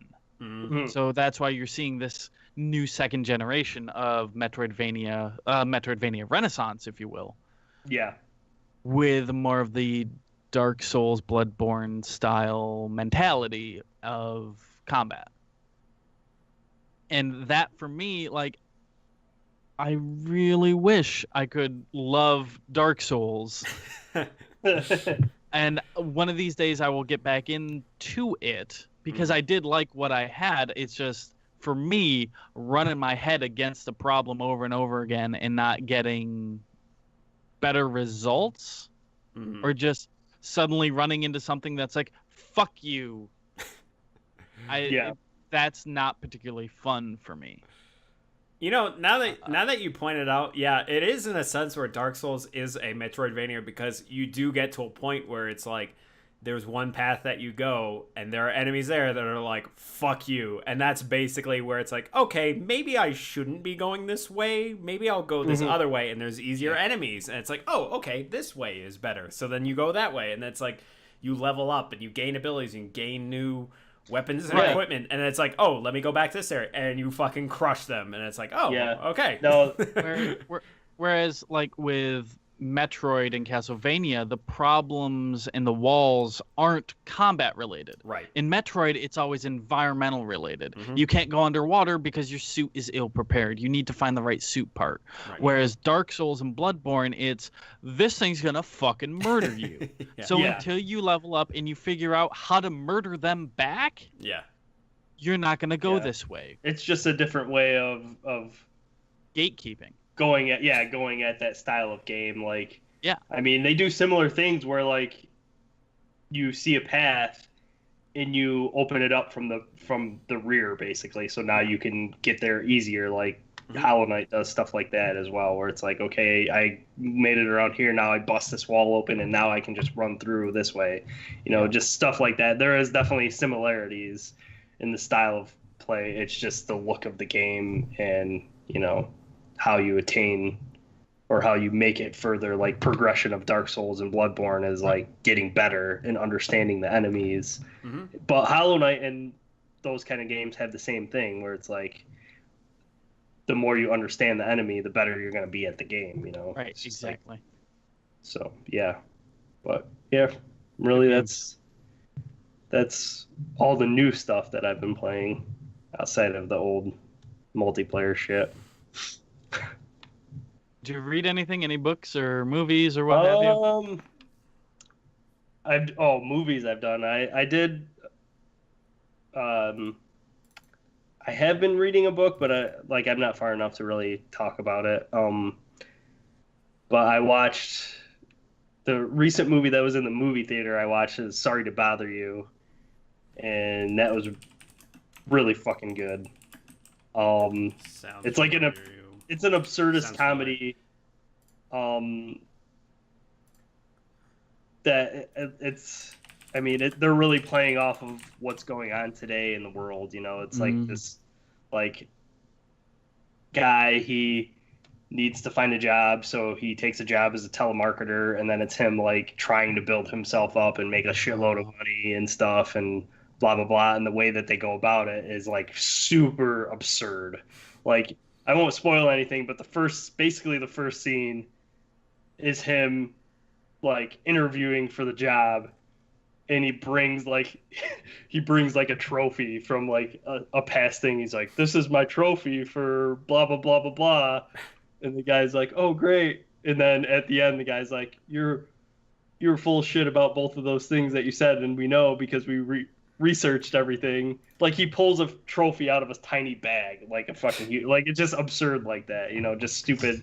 So, and then he's like, then he has the white guy voice, like Danny Glover's in it, and he's like, "You got to use your white guy voice," and then they like an actual white voice actor does the voice, like David Cross does the guy's white guy voice. Nice. So it's David Cross, dude, like him speaking the words, but David Cross's voice is coming out, and it's so fucking absurd and well done, and it's really, but it's also hitting at things that are going on today, you know, and like the issues, like racial issues and stuff like that, and just like workplace issues, like making enough money to survive, like all the economy today, all these relevant issues that are going on, and like how we're trying to get over that, but it's just nothing is fucking working, you know, that kind of like, it's like we're like the people who are taking over the world are the people with the most money, you know, and it's just kind of getting at that, but it does it in this it's almost like a sketch comedy movie. Like there's little portions, they feel so different from each portion of the movie. It's like there's like 5 different portions, and it's like here's this portion, and then here's this next one, and it's just fucking wacky and weird. It's funny, and there's parts where, like, when I went and saw it, it was opening night, and it was pretty packed, and there's parts where you could tell the whole theater just felt super uncomfortable, because it's like this moment and what's going on is kind of funny, and you don't want to fucking laugh, but it's also like so true to life that it's uncomfortable, you know. Like, it's just stuff like I highly recommend it. It is really good. The acting is amazing. The directing style is really good. Yeah, it's got the main character he was in Get Out. He was the guy, the other black guy at the party. Okay. Oh, okay. So there's the one black guy who's like, "What are you doing here, son?" Like that kind of, like he already had the old white guy inside of his head or whatever, like that. Spoilers. Like, hey, we'll spoil it. If you haven't seen Get Out yet, you should have already fucking seen it. That would be me. Well, go see it. I fall into that category. It's okay. I was half paying attention because I was looking up on IMDb, and also queued up a trailer to watch once we're done. Oh. Yeah. Okay. But yeah, Sorry to Bother You, really good. Then I watched You Were Never Really Here, and I really fucking love that movie. It's Joaquin Phoenix is the main character, and it's I guess it would be in the vein of like Drive or Taxi Driver. It's like like this kind of quiet guy who's got some issues in his brain, but he's a good dude and he wants to do the right thing, but there's still like he's doing like bad acts of like he's a violent. Sorry, a movie called that. I was kidding. Do the right thing. Do the right thing. But yeah, no, this one is like, yeah, I mean, it's a lot like the story of Taxi Driver, but I think the delivery of the film is more like Drive in comparison. Okay. It's really like it's only like an hour and a half, and it's so well paced, and it just goes by so quick, and it's just really artfully done, and it's beautiful. And Joaquin Phoenix is fucking amazing, and I really recommend that movie. And then I watched another movie called Thoroughbreds, and I thought that was another really fucking good movie. I think it's what's his face, Anton Yelchin. That was his last movie. Oh. Yeah, I think that was the last movie that he was in, and he's really good in it. But it's basically these two girls who are like privileged girls, and there's like, I don't know, they're like mentally unstable, and it's really like it's not a horror movie, but it feels like a horror movie. Like it's just really fucking unsettling, and the music is strange, makes you uncomfortable, and the acting, the girls are amazing. Like it's the girl, one of the actresses from Me and Earl and the Dying Girl. She's like the main actress in that, and then the other girl is from The Witch, and they're really fucking good actresses. And yeah, I think people are comparing it to like American Psycho because it's like just weird. Oh, okay. Psychological, like fucked up in the head, like people with no feelings, type thing. It's funny because like right off their poster it says Heathers meets American Psycho. Yeah, yeah. People were comparing it that. There's like comparisons to Mean Girls a little bit in the way that they like act and stuff like that. Yeah. Okay. I don't think the movie is in comparison to either of those. Like I think like American Psycho a little bit closer, but like, and it's just unsettling, really unsettling, but really well done. I think it's kind of funny in a weird way. Yeah. It's twisted. And I recommend that as well. I like how IMDb scrolling through Thoroughbreds. The next one was like, people also liked You Were Never Really Here. Oh yeah, I mean, I'm like, totally. Steve has kind of a consistency here. I do have a consistent taste, and actually, I mean, I didn't even look at that, so I don't know. Like that was just right. Those were just movies that I was like, oh, they look like good movies. I'm gonna fucking watch them, and I liked them. It's kind of funny while you're rattling off all of these unique films, and it's like all the movies that are on my list are all like movies that were big blockbuster hits. Yeah, I'm not. I mean, I like blockbuster hits. I'm just not as big into them. Unless I'm like, go fucking see it. Yeah.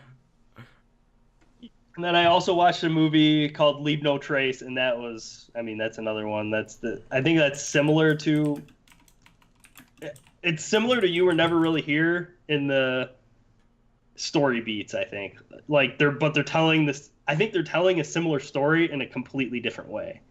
Like You Were Never Really Here is a dude with PTSD who's violent as fuck, and he's trying to like hone in that violence. And then Leave No Trace is a guy who has PTSD, and he's not violent, but he's just trying to escape the real world, basically. Gotcha. Where You Were Never Really Here he's in the world, and he's like trying to figure out how to live in the world. Leave No Trace is a dude who's trying to figure out how not to live in the world. And it's just really, and it's similar. They almost have similar titles, like You Were Never Really Here and Leave No Trace. It's really weird. Like I don't know. Like, because I watched them so closely, and I started thinking about that. I was like, Jesus Christ, why are their names are very fucking similar? Like, what the hell is going on here? PTSD cinematic universe. And it's PTSD. Like, I don't know. I started thinking about why those are why they would choose those names. Leave No Trace and You Were Never Really Here. And I'm wondering if it has something to do with the world of PTSD and how how society treats people with PTSD and how they almost don't even believe it exists. You know, it's like one of those things where like you don't hear a lot about people with PTSD. Yeah. Like people from war and stuff. It's just something that seems like maybe they're sweeping it under the rug a little bit. You know, it's like they don't get PTSD. We treat our veterans perfectly fine, and they come back and they're all great, and they can function in society. You know, and I think that's kind of what both of these movies are kind of saying is like, hey, this shit is here, and there's people who have like their brain there's something wrong with them, and they need help. You know, and they're not getting the help that they need. But yeah, those are like really good, just different deliveries on that kind of topic. And then TV shows, I watched 5 episodes of season 3 of Mr. Robot. Yeah, that fucking show cinematically is so good. Like there's some shots where I was just like blown away. Like I'm not gonna spoil the scene, but there's a shot where like there's like a protest going on, and the camera goes around the protest, and it goes around and around, and then it meets up with a journalist who's doing something on TV, and it goes into the news. It is just such a fucking cool shot. Such a good transition. It is such a good transition. It is just so fucking cool. But then it even gets cooler because it's one shot where it goes around, and then it goes up, and she tells the story of like what's going on. Oh, there's a protest in front of E-Corp, blah blah blah, and then the camera moves and it goes through the crowd. Still the same shot. It goes through the crowd and then pushes through the door, and it's just so fucking good. Like it's just such a cool scene. Like I would have never like for that to be in a TV show is mind blowing to me. Like for someone to do that like one shot like that to put it in a TV show, like you just don't see that very often.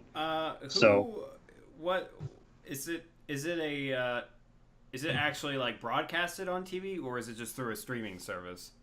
Well, Mr. Robot? Yeah. It's on USA.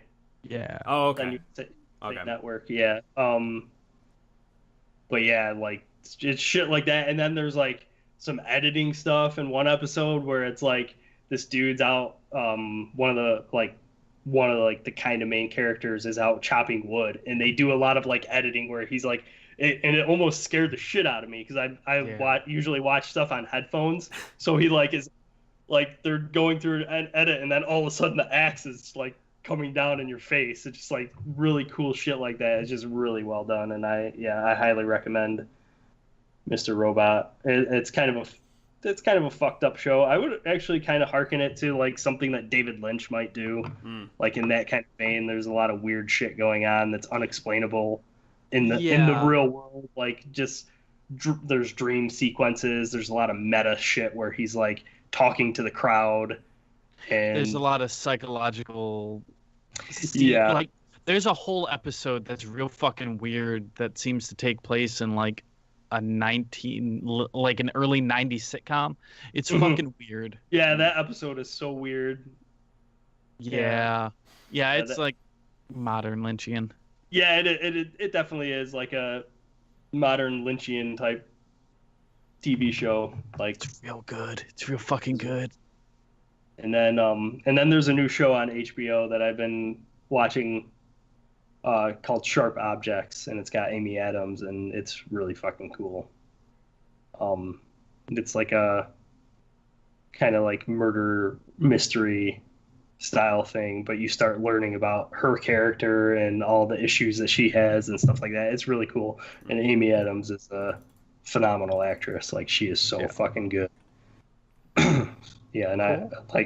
I recommend it. I mean, I think only 4 episodes have come out. I think the 5th one comes out tonight, but yeah, that's been good. Yeah, cool. That's what I've been watching. I went and saw that Jurassic World bullshit volcano, which I think it's actually called Fallen Kingdom, but bullshit volcano seems to be the better title. Yes, Fallen Kingdom is the name, but I will also accept bullshit volcano as the man. Talk about a movie that did not need to exist in any capacity. Like there's so many things and so many narrative beats in that movie that just make no cocking sense. That is what I've heard, and that is why I have avoided that movie at all So costs. I paid $7. Yeah. And the person I went with, we basically Mystery Science Theatered it because there was really no one else in the theater with us. And that made it worthwhile. Like, oh my God, there's no reason for Chris Pratt to be in it. There's no reason for the original woman to be in it. She seems to have switched logical states between the previous movie and this movie. Same thing with Chris Pratt. For some reason, he suddenly doesn't care about the dinosaurs. Ugh. And then the big bad. Well, except for the is- one, except for Blue, and that's it. Or at least just based off the trailers. The thin thread that pulls him back into that movie. The big bad is telegraphed ahead of time. Yeah. And the big bad reached out to the girl to get to Chris Pratt to get Blue, but why couldn't they reach out to Chris Pratt to begin with? Like, why did they have to use her as a middle person? The big end of movie reveal about a character is telegraphed from fucking the moment you see her on screen. It makes no goddamn sense. The only saving grace is Jeff Goldblum, but he's in it for a grand total of like a minute. 30 seconds at the beginning, 30 seconds at the end, and he just chews that scenery. Man, that movie is worth it just to razz. It's a shame too, because like with the last one with Jurassic Park World, like that movie was kind of like, does there need to be more Jurassic Parks? But then it was like, all right, like, you know, it justified its existence. Yeah, it's like, yeah, you know, we figured it out. We're gonna do it safe this time. Yeah. Oh shit, we didn't. Yeah. Like, and that was like just from based off the trailers alone, I was like, this isn't really enough to get me to want to go see it. Whereas like World was kind of like, okay, like they're trying to rebuild Jurassic Park like legitimately this time, and it's similar to the first movie where shit goes wrong, and it's like, okay, yeah, sure, let's see a modern take of the first movie, like whatever. But like I enjoyed it because the cast of characters kind of like pulled it through, and like some of the events in that first movie was like, all right, yeah, this is pretty cool. But yeah, right. And you know how in Jurassic World there's only like one or two scenes that harken back to the original. Yeah. They're like, hey, you remember that movie and how good that was? Man, let's have this one scene that really encapsulates that and then move on. Bullshit Volcano Yeah. does that like every 10 minutes. Oh god. Oh Okay. Jesus. So it's not trying to tell running, its own story, basically. It's a running gag of, hey, you remember those movies that were real good? Yeah, we do too. Yeah. And So we Star can't Wars. do it. So the recent Star Wars movies then. Yeah, some aspects of the recent Star Wars. But yeah, I've heard Solo is not bad. Like some people really enjoyed it, but for me, that's I enjoyed it. Yeah. I never saw it. Like I was just indifferent to it. I'm like, I don't really need to know Han Solo's origins. Like that kind of is a point that I don't want. Like, if it was just Calrissian, I would have been happy with that. I would have loved a Lando Calrissian origin story only. Yeah. Where Han makes a cameo, but yeah, and that's, I mean, even like the same issue with Rogue One is like you're doing movies that don't need to be made, and no one gives a fuck about how that like it's more. Rogue they're One more was of like real good though. Yeah, I really love Rogue One. I like Solo too, and I think they are the reason why they're enjoyable is because they do harken back to the originals so much more. Like stylistically, the way that their characters look and the way that they talk are so close to like the early films, where the newer films don't do it as much. Yeah, they're not as closely like because they're creating their own trilogy, which they should be, you know. And they do kind of like say, hey, there's some throwbacks, but for the most part, they're creating their own trilogy. But with Solo and Rogue One, they were creating like they were trying to emulate what was good about the other Star Wars movies, and that's what I liked about them. They're not anything. I mean, Rogue One I think is really like is really stylish, and they add like a lot to they add some interesting ideas to the universe, where Solo doesn't really add anything. It's just a fun movie. Yeah. Like there's nothing there that's like, whoa, they added this is going to be super cool later on, and it's just like, no. It's just a good popcorn movie. Yeah, it is. It's a good popcorn movie. It's enjoyable entertainment.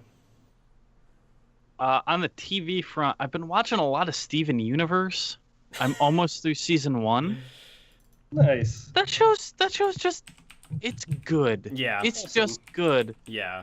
I watched some of it, and I enjoyed my time with it. I've heard it described as a show about being an adult for kids, and yeah, I can totally see that. It's this kid, Steven. His mother is what was called a crystal gem, and she has passed away. You don't know the details. His father's kind of a loser who lives out of a van, but he's actually being raised by the other crystal gems, Garnet, Amethyst, and Pearl, who are these other earthly beings who protect the world from other earthly terrible monstrosities.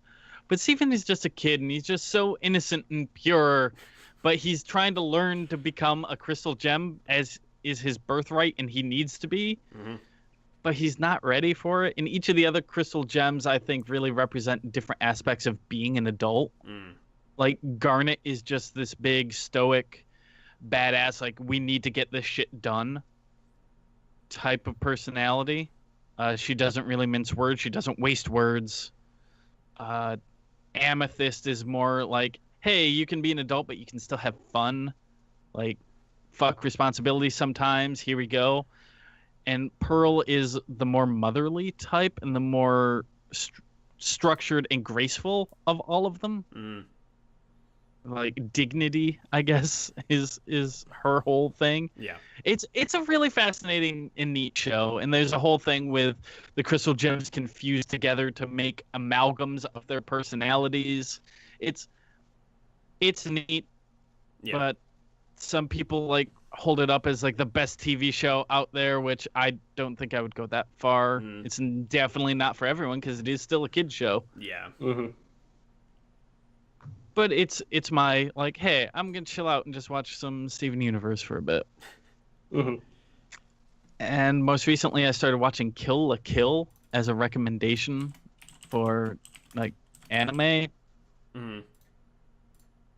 It's Japanese weirdly about anime fascism.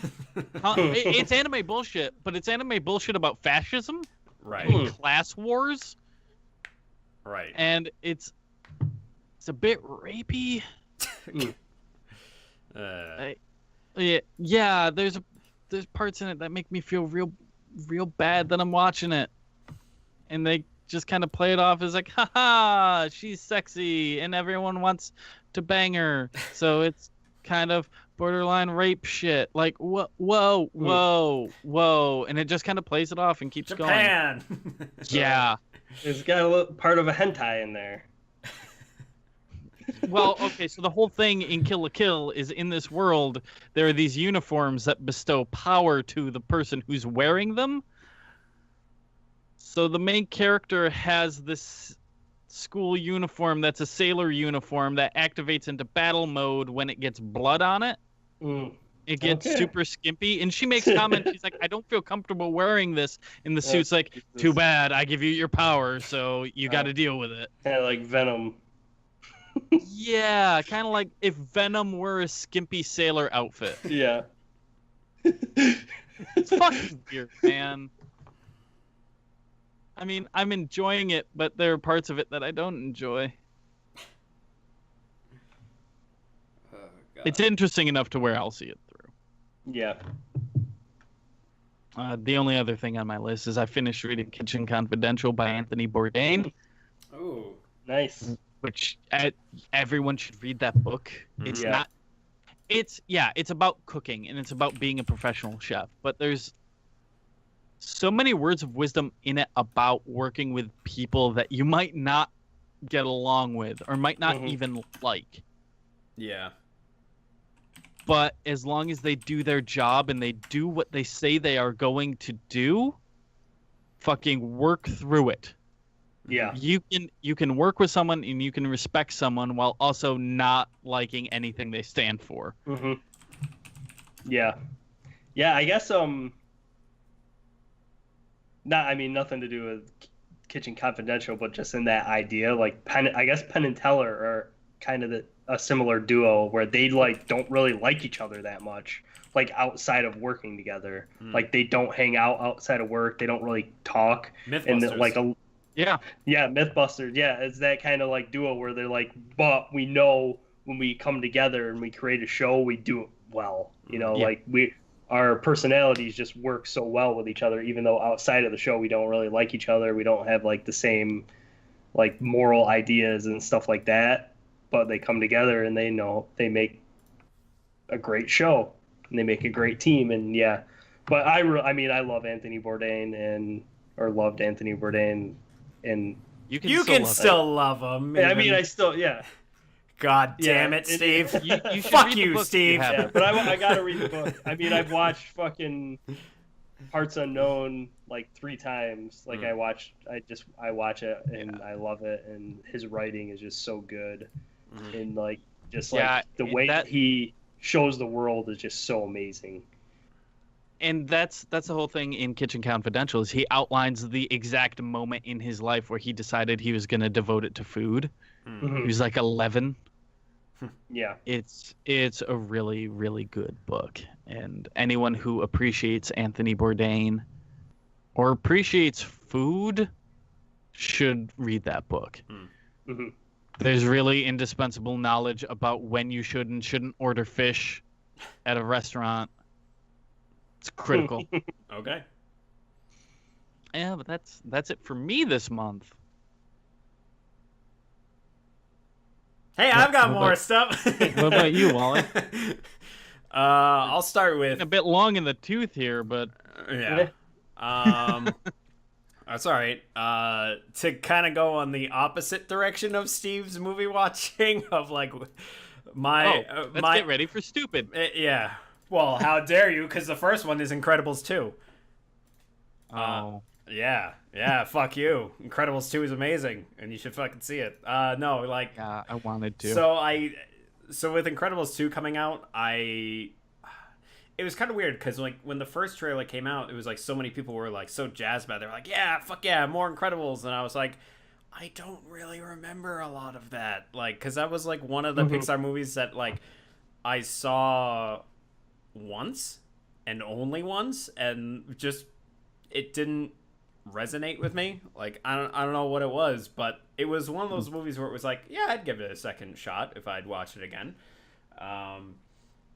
So with Incredibles 2 coming out, I was like, yeah, let's watch the first one. And after watching the first one, I was like, holy shit, okay, I'm ready for the second one. Like there's so much about that movie that was just like, okay, yeah, I get it, and it's pretty fucking good. And Brad Bird is always awesome in anything he does. yeah, oh yeah. Which I didn't realize until rewatching the fucking Mission Impossible movies that he did Ghost Protocol. Mm-hmm. Which I was like, holy shit, okay. Yeah. Yeah, so, yeah, Incredibles 2, loved it. Very good Pixar film. I mean, it's a fucking Pixar film. The only bad one has been Cars 3 still, and it will remain... Nope. Cars 2. Cars 2. Sorry, Cars 2. well, all of Cars is kind of their weak spot. Yeah. Mm-hmm. I think that was a marketing ploy of, hey, we want toys, so fucking make a movie based around toys that isn't Toy Story. Yeah, it was called Toy Story. Yeah, that wasn't Toy Story. That's literally a movie about toys. But yeah, no, I Incredibles 2, Yeah, like, I'm gonna ignore your argument. You yes. just keep talking. yep. Yeah, because like Brad Bird's like whole take on Incredibles 2, because like so many people were like, oh, I want more Incredibles, like, but his whole stance was like, I will make it if I feel it is as good or better than the previous film.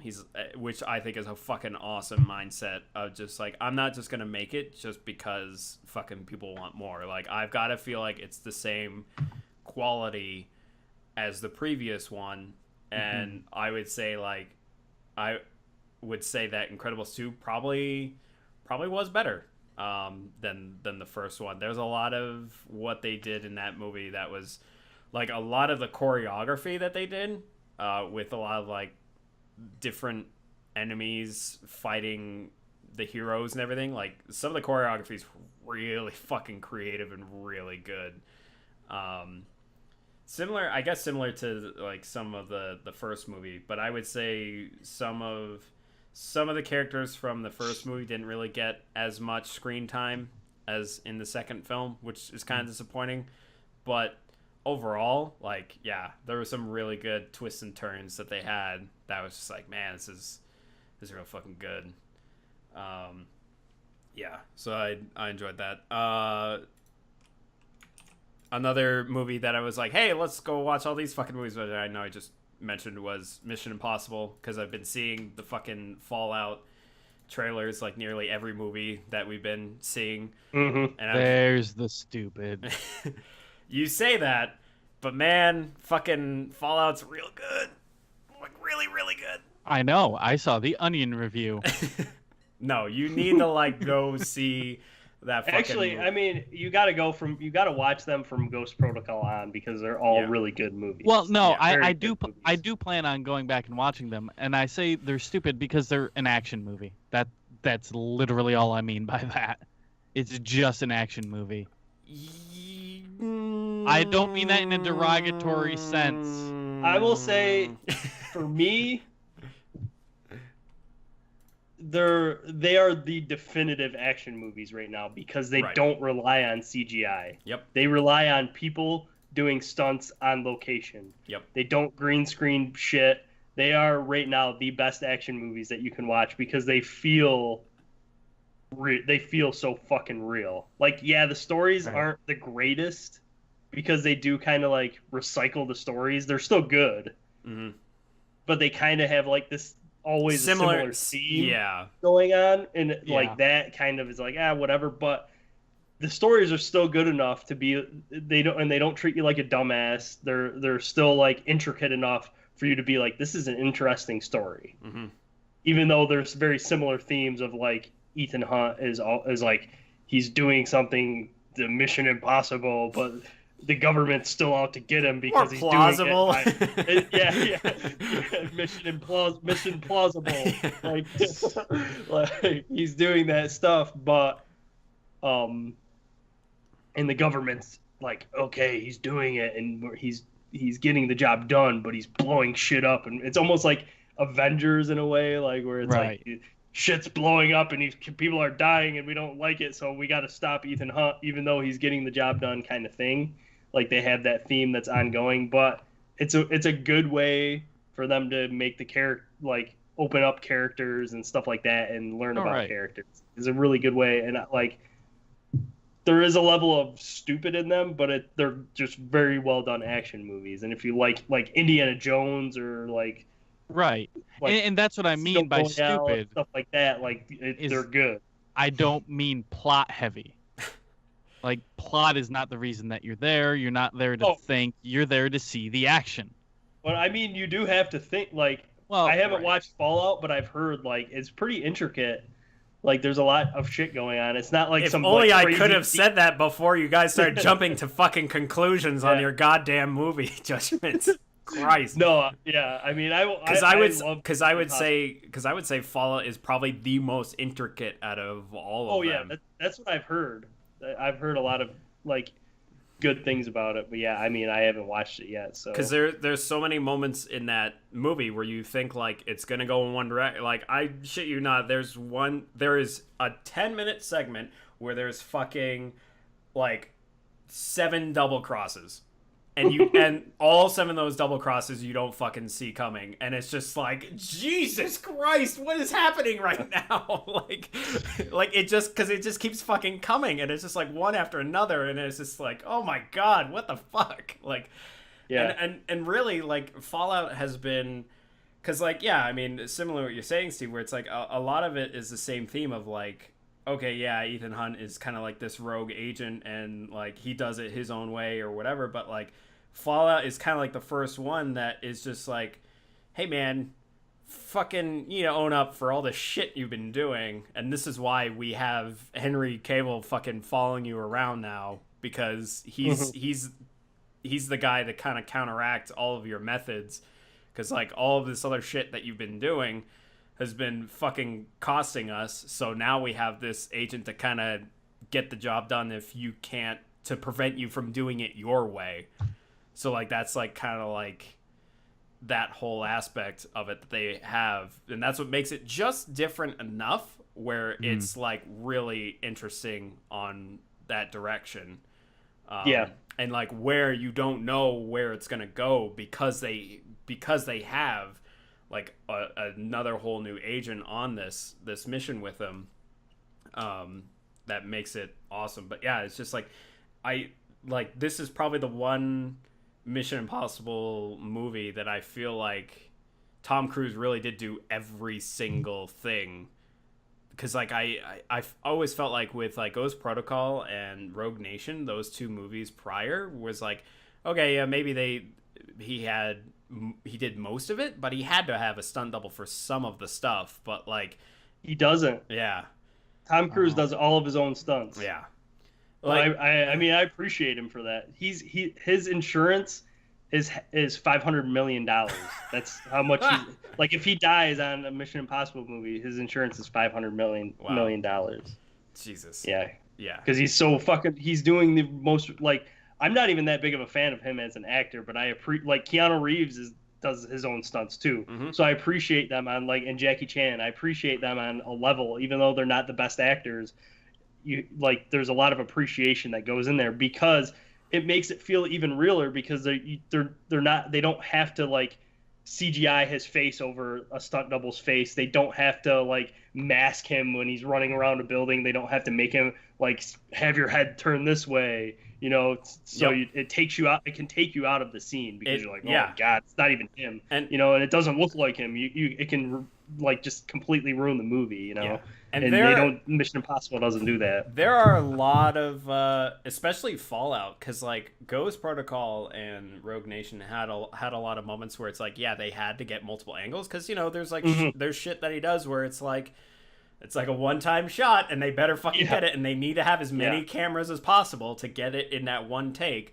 But like I feel with Fallout, man, there are so many scenes that just have one shot, one camera, and it's just far enough where it just keeps going, and there's not like a lot of cuts, like it keeps fucking going, and it's so well done because of that. And it's not like it definitely is where there's a lot of actions and stunts where it is in like one take, and they really did just use like the one camera just to know, so that way that's like they kept fucking going. And it was just it's so good. I love it. It's definitely after thinking about it for a while, is probably one of my favorite action movies of all time. I would say it's right up there. I mean, not quite The Raid, because The Raid is just too fucking good, because that is a movie that just tells you a story in 5 minutes, and then it's like, so cool, we're done with that. Let's get into the fucking action. Like that's what I love about that movie. Yeah. But The Raid's so good. But like Fallout is really good with just God, it's just so many moments of that movie where like not just the action, but like everything in between too, they just really nailed this time. Like even the low key points, there's just like, God, there's so much going on that like it's good. I kind of hope that this is the last one and they end it on this note, but I mean, Tom Cruise is still fucking he's able to do these goddamn stunts, and he's able to fund it and produce it. So yeah, I think they're doing 2 more. Yeah, I think they're signed on for 2 more, supposedly, but I mean, I don't know. Yeah, because how long can you fucking do that for? Like, how long can he be doing his own stunts for? He's fucking like 55. Well, like 55, yeah. So I would say 5 more years, and then you got to stop, dude. Yeah, like pass the torch. Get a new Ethan Hunt. He can only look so young as he does. Yeah, and like he hasn't aged though. yeah. A No, decade. you watch the newer ones, and then say if you've seen the fucking trailer for Fallout million fucking times like I have, and then you go back and watch the very first Mission Impossible, he's like a goddamn baby in the first Okay. Mission Impossible compared to what he is now.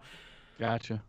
But I think that was also just because like he's a lot more stockier now. Like that's for fucking sure. 'Cause, Yeah. like, yeah, Oh, he's yeah. like he's like a skinny little dude. Like I mean, he's got some muscle on him, but he's still like a skimpy little guy in the first Mission Impossible.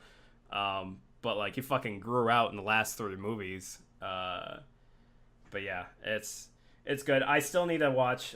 We didn't watch 2 and 3, mostly because we were just like, I said to my girlfriend, I was like, I want to go fucking see Fallout. I don't want to wait another week. Like, I don't want to get through the campy ones, and then we have to watch the newer ones, which are good, and then go see Fallout. I was like, let's just fucking tank through 5 and 6, or 4 and 5, and then we'll be ready for 6. Like, I'd rather just do that instead. Yeah. That's exactly. You don't really have to watch those. Like Well, I kind of want to watch 3 because 3, they do. You might need to. Yeah. Like it might add some stuff. Yeah, and also 3 is solid. It's J.J. Abrams did it, so it's a solid movie. Yeah, and that was kind of why I wanted to rewatch that one. 2 is gonna have to be like on a night I want to get hammered. Oh my god. I watched it like a couple months ago and I enjoyed it, but that is dumb. Yeah, like, oh, that yeah. is a dumb Yes. fucking movie. Yeah, Terrible twos. yeah, Strikes It again. is so fucking dumb. It is all about the action. Like there is no plot. It is just all about like, hey, guess what we can do? And it's like Well, we drive 2 motorcycles at each other and we jump at each other and then a dub fly and you're just like, all right, dude, enough of this bullshit. Oh, Yeah. so it's a John Woo film? yes, It is a John Woo Yes. film. Okay. Yeah. Yeah. Physics? What's that? It is dumb, but it's fun. I think it's fun to watch. Right. Yeah, that is the quintessential like action movie dumb. Yeah. Oh yeah. Yeah. And I just saw last night actually was Christopher Robin. Christopher Walken? I Christopher almost said that, but Christopher Robin was a movie that we watched last night. I don't know. I was like kind of excited for it because it was like, man, they seem to be doing an interesting take on like growing up and just like a beloved series that's been around for so fucking long. And it's like, how do we as adults like, you know, grow up with it? How is it handled or whatever? Like that was kind of the direction that they were going with. And I was kind of excited for it because like, man, like fucking Jim Cummings was back. Like he was doing the voices again. And I was like, oh man, fucking Pooh and Tigger. Like it sounds so good. Like it's good to hear their voices again. It's like a little bit of that nostalgia of like seeing, cause like when I was a kid, I watched the TV show. Whereas my girlfriend read the books and she didn't know about anything about like Jim Cummings and like his performances of Pooh and Tigger and all that. So like when I was like, man, Piglet isn't the real Piglet. It sounds different. She was like, I don't know. I never saw the show. I was like, wow, that's so basically 90% of what they introduced in the beginning was all from the show. And she grew up under a rock, didn't she? yeah. Oh no. But overall, that movie, Oh dear. like, yeah, right. Like, so I think going in and seeing that movie, you gotta go in with if you go in as like, I'm gonna be critical as a movie standpoint, it's okay. And there's some aspects of it there's 2 things about it that I found that were kind of not well executed. But if you go in being like, oh man, I want to see and hear like what Pooh and Tigger look like, what they look like in the original books, but what they sound like from the show, then it's like a fucking like it's a marriage where it's like, man, this is a good like Winnie the Pooh movie. And Ian McGregor does really great as Christopher Robin. Yeah, and like kind of like as the story unfolds, like I mean it's kind of predictable as to where it goes, but I feel like some of the things about that movie that kind of lost me was like, one, and again, this is like the two nitpick things I had for it, was it tried to make a lot of those plot points like the most emotional thing at every plot point. It tried to like build itself up to be like, oh, here's this big emotional moment at this plot point, but then it'll be like, oh, okay, here's the next introduction to the next plot point that's going to continue the story for this movie. And there's like 4 plot points, and it does it every single time, where it tries to make this big emotional thing. And so like by the time it got to the 4th one, I was like, dude, I was already invested in like the first 2. Like, I'm starting to get tired of this. Whereas like, you know, like something like, I mean, not to compare the two, but like another family-friendly movie like fucking Paddington 2. Like there was a lot of plot points that happened throughout the entire film, but it's like there's this big overarching emotional moment that's going on, that's building up to the very end of Paddington 2, and that's the one that's like the big hitter. But it was like with Christopher Robin, it was like they wanted to make every little plot point to be a big emotional hitter every time, and that's where it was just like, man, I'm like tired now. Like as much as I'm enjoying this movie and it's fun and heartwarming, like it's exhausting by the time you get to the end. And the other thing too is like I felt that there were, and especially at some of those emotional moments, and this was the other thing that brought me out of it, was there's whoever fucking edited that movie, Jesus Christ, like there were so many moments where it was like when they had those big emotional moments, it was just like cutting like to all these different angles for like all these different people's reactions. When it's like, just get one big shot, you'll get everybody of like how they're reacting, how they are emotionally. But just like it, like there was actually legitimately one point where like one of those emotional moments where it was just like it kept cutting and my brain was just like, what the fuck? Like, just fucking calm down. Like, holy shit, dude. And too many cuts can definitely just take you right out of the scene that's going on. But you want to like if it's emotional, you definitely don't want to keep cutting. You want to just have someone focus on the one emotion, you know, that you're trying to convey, rather than showing multiple different like things that are going on, you know. But maybe they were trying to go for like a DC universe, like intense emotional thing where suddenly you have to quick cut to everything that's happening so that the audience knows what's happening everywhere. I know, and I think that was what they wanted to do, but it just there were some points that just totally took me out of it. I was like, oh my god, please stop. This is way too fucking much. I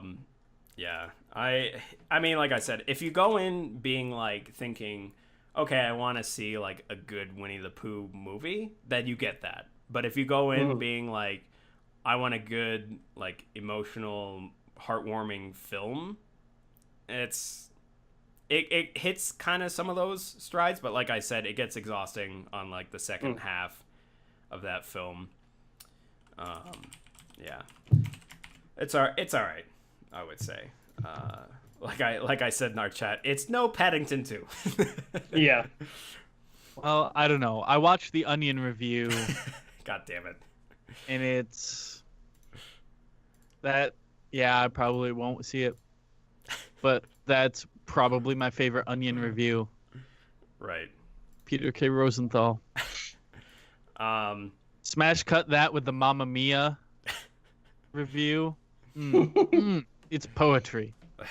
Anyway. As for books, I finished Harry Potter. I read 6 through 8.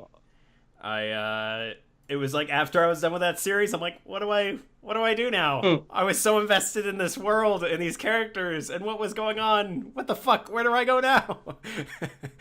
I mean, I said it previously, but like, man, fucking, I get it. I would say the weakest one out of all those books would probably be Goblet of Fire. That was the spot that I stopped reading. Yeah, it's definitely the weakest just because it, which is weird because it's actually like audio book wise, like the length of it, like it was actually the longest one out of all of them, even though I know like uh like each book is, you know, increasingly larger because there's more to tell with each book. But yeah, like Goblet of Fire just it felt so long and there was so much filler, whereas Mm-hmm. by the last three books it's just like it's fucking going and Yeah. there's not a lot of like downtime because it's just like no man, there's this big fucking thing that's going. Because yeah, I think like Goblet of Fire is like setting up for those last three books where it just fucking goes. Yeah, it's the literal midpoint of the entire series. Mm-hmm. Yeah. So, so yeah, I enjoyed it. I still haven't watched any of the movies yet. The last where we stopped was Goblet of Fire. So I'll be eventually be doing that. We just wanted to get caught up with other movies so that way we could see some of the newer movies. But yeah, it's good. And then I started after that, The Strain by Guillermo del Toro. And I know that that's a Hulu series that my girlfriend watched a bit of, and she said she really liked it. And then she read the books, and she was like, "Holy shit, the books are way fucking better." And the first book is read by Ron Perlman, which is fucking great, but also hilarious at the same time because whenever he tries to do a woman's voice, it's always like he tries to do a less gravelly Ron Perlman, but it's still fucking Ron Perlman. Yeah. which is kind of amusing. Which means she still has a beard. It's okay. Yeah, the fucking chiseled jaw and everything. Yeah. No, but I mean I would say that a lot of the Strain has been really good. Like a lot of it is the mystery of it and just how like fucking Guillermo, man, he knows how to build tension and suspense.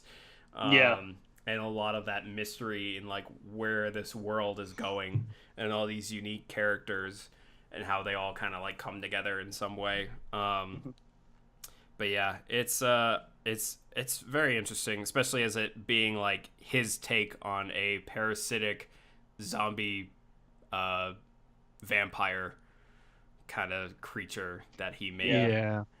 Yeah, I love Guillermo's like take on vampires because he's just like, hey, they're not beautiful. Like he tries to get away from that like world of like this like where people have a romance for the vampire culture, and he's like, they want to fucking eat you, they want to suck your blood.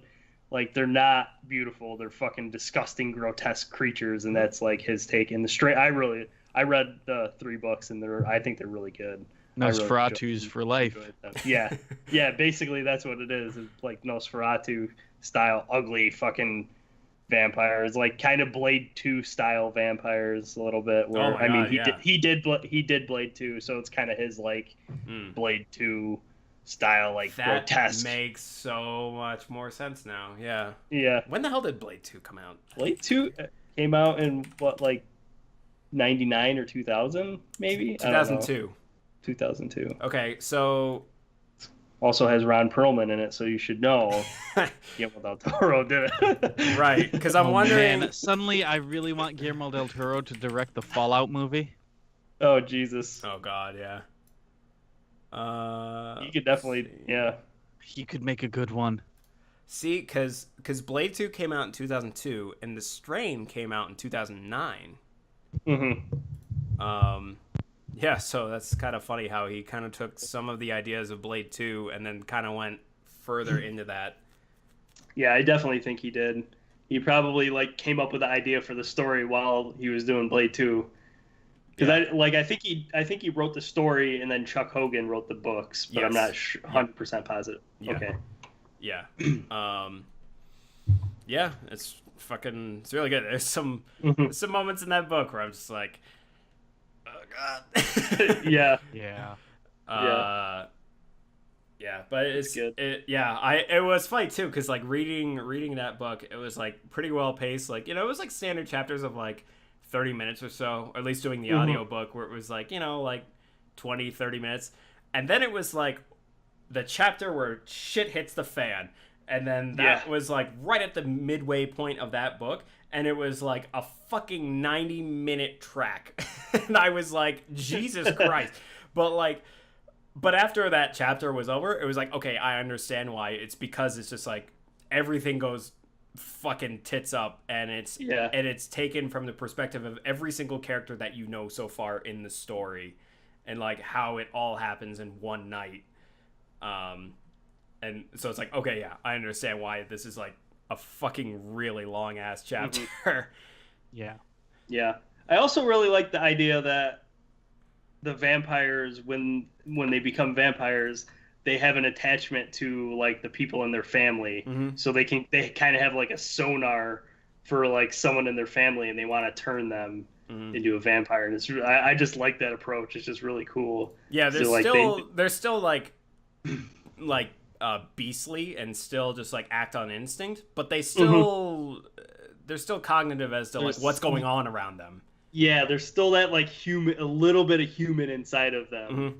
That's like just really, it's like we still want our family together, like type thing. It's really like they're disgusting, but it's just an interesting take that it's like, okay, they're really disgusting, but they also have like some kind of sense for their family, and they want to convert them into being a vampire, so they have like a sense for where they are. Yeah. It's an interesting take on vampires.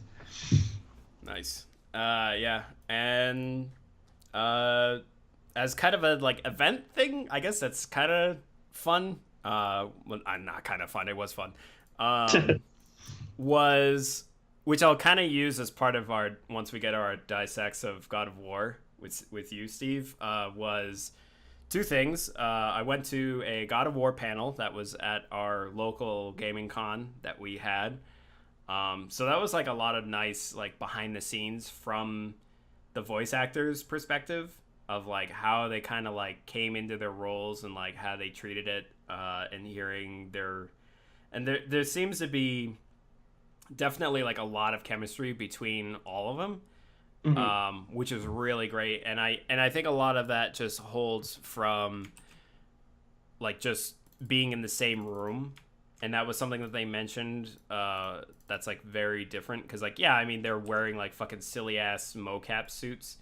But it's also, like, they are kind of acting all together, in a sense. Playing off of each other's energy. Yeah, exactly. And it's kind of interesting to just hear a lot of, like, even after the fact, like just the chemistry that they still have, even like post-launch, like even like months after, that they still kind of have like that kind of chemistry amongst each other. It was like, man, this is a good cast. This is very well done, and I'm really looking forward to where they go from here. Yeah. And then with that also fucking meeting Christopher Judge, which Jesus Christ, that is a big dude. like holy fuck. Yeah, I got a photo with him. I wanted to get a whole photo with the cast, but it was scheduling issues. But at least got Christopher Judge, and man, that is a humble dude, man. Just like hearing it, this was kind of also along with like the panel with all of them talking, but like kind of with where he was in life and where things were going with him. He like didn't really know, and God of War was kind of like the game that he was like really unsure about, because he's like, oh, I never really did a video game, so I don't fucking really know how well this is gonna work out. And it was also like, why me kind of deal. But once he kind of got into it and like saw how fans received God of War and like his character and his take and everything, was just like kind of reinvigorating for him. Because he kind of like flipped his whole life around of like how things were kind of going for him, and like God of War kind of like brought him back into like, he was saying like the best shape of his life, and fucking got him to kind of like gave him a reason to like get up and get going and be excited for something all over again. Because he said like his inner 500-pound fat man was gonna take over soon and just be like, fuck it, whatever. I did Stargate, and I was gonna ride off of the money off of that for the fucking rest of my life. But Yeah, see that I didn't recognize the voice, but as soon as I Googled it, I'm like, oh yeah, no shit, that guy's gonna be huge. Yeah. I've seen a few episodes of Stargate. Because I got a Did picture of not him, realize, and he was giant. I didn't realize he was Kratos. Yep. I didn't realize they changed the voice. Yeah, and really all for the better, because I mean he was, so he was telling us a story about his first day of like how far to take Kratos, like on an emotional level, like how do you take him, and he asked the director, the game director, Corey, he's like, how far do you want me to take Kratos, like on an emotional level? And he was just like, as far as you can take it. And he was like, okay. And he just basically went to the point where it was just like, I won't say it because it would spoil the game, but it was one moment where he actually like was like crying. I mean, granted, that's not Kratos, and that's not what ended up being in the final game, but like he had this super emotional moment where it was like he was like crying and sobbing and like put his whole heart into it, and then he was like, how's that, after he was done, and they were all just like, Jesus. They were all like, okay, well, awesome. Yeah, so it's, and I think for that kind of game, for the direction that they were taking it in, I think that's why he was like so well cast, because like, you know, Kratos in the previous games was all like fucking yelling and tearing shit apart and just like being over the top and like screaming at everything that was coming his way. It was just like, being mad. Yeah, like okay, that's kind of appropriate for that cast, but when you're kind of going in more of a like very story driven God of War, you gotta cast someone that is able to have that kind of range for that. And I think he was perfectly well cast. And my God, like I said, he's a super humble dude. Like when I got my photo with him, you know, I fucking, you know, was shaking his hand and was like, you know, thank you for your performance and everything. And man, the dude, like, he gave me the double handshake, he put his other hand, and he just looked at me, and he, like, big smile on his face, and he goes, no, thank you, he said to me. And I was just like, oh my God.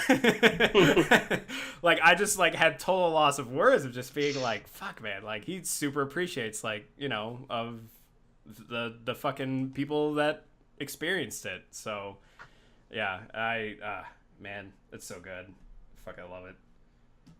But anyway, that's it. That's all I got for all my movies, books, and things that have happened. For the month?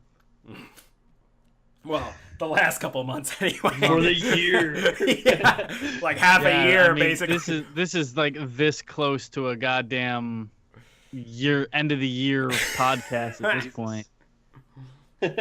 Yeah. Okay then, so let's kick it over to emails. We do that every time anyway. Email us at utterlygeek@gmail.com. That's utterlyg33k@gmail.com. Send them there. We'll answer them here. We never get them there, so I don't know why we keep doing this anyway.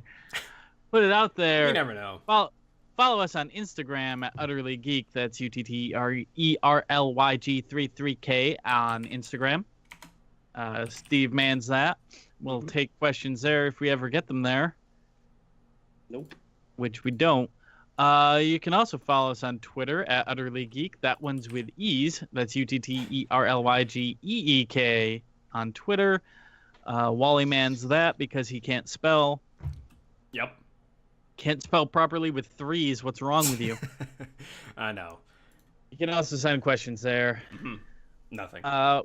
We tend to stream these on twitch.tv/cptwally. I'm not sure if we're streaming today or just recording. We are. We're doing both. Yeah.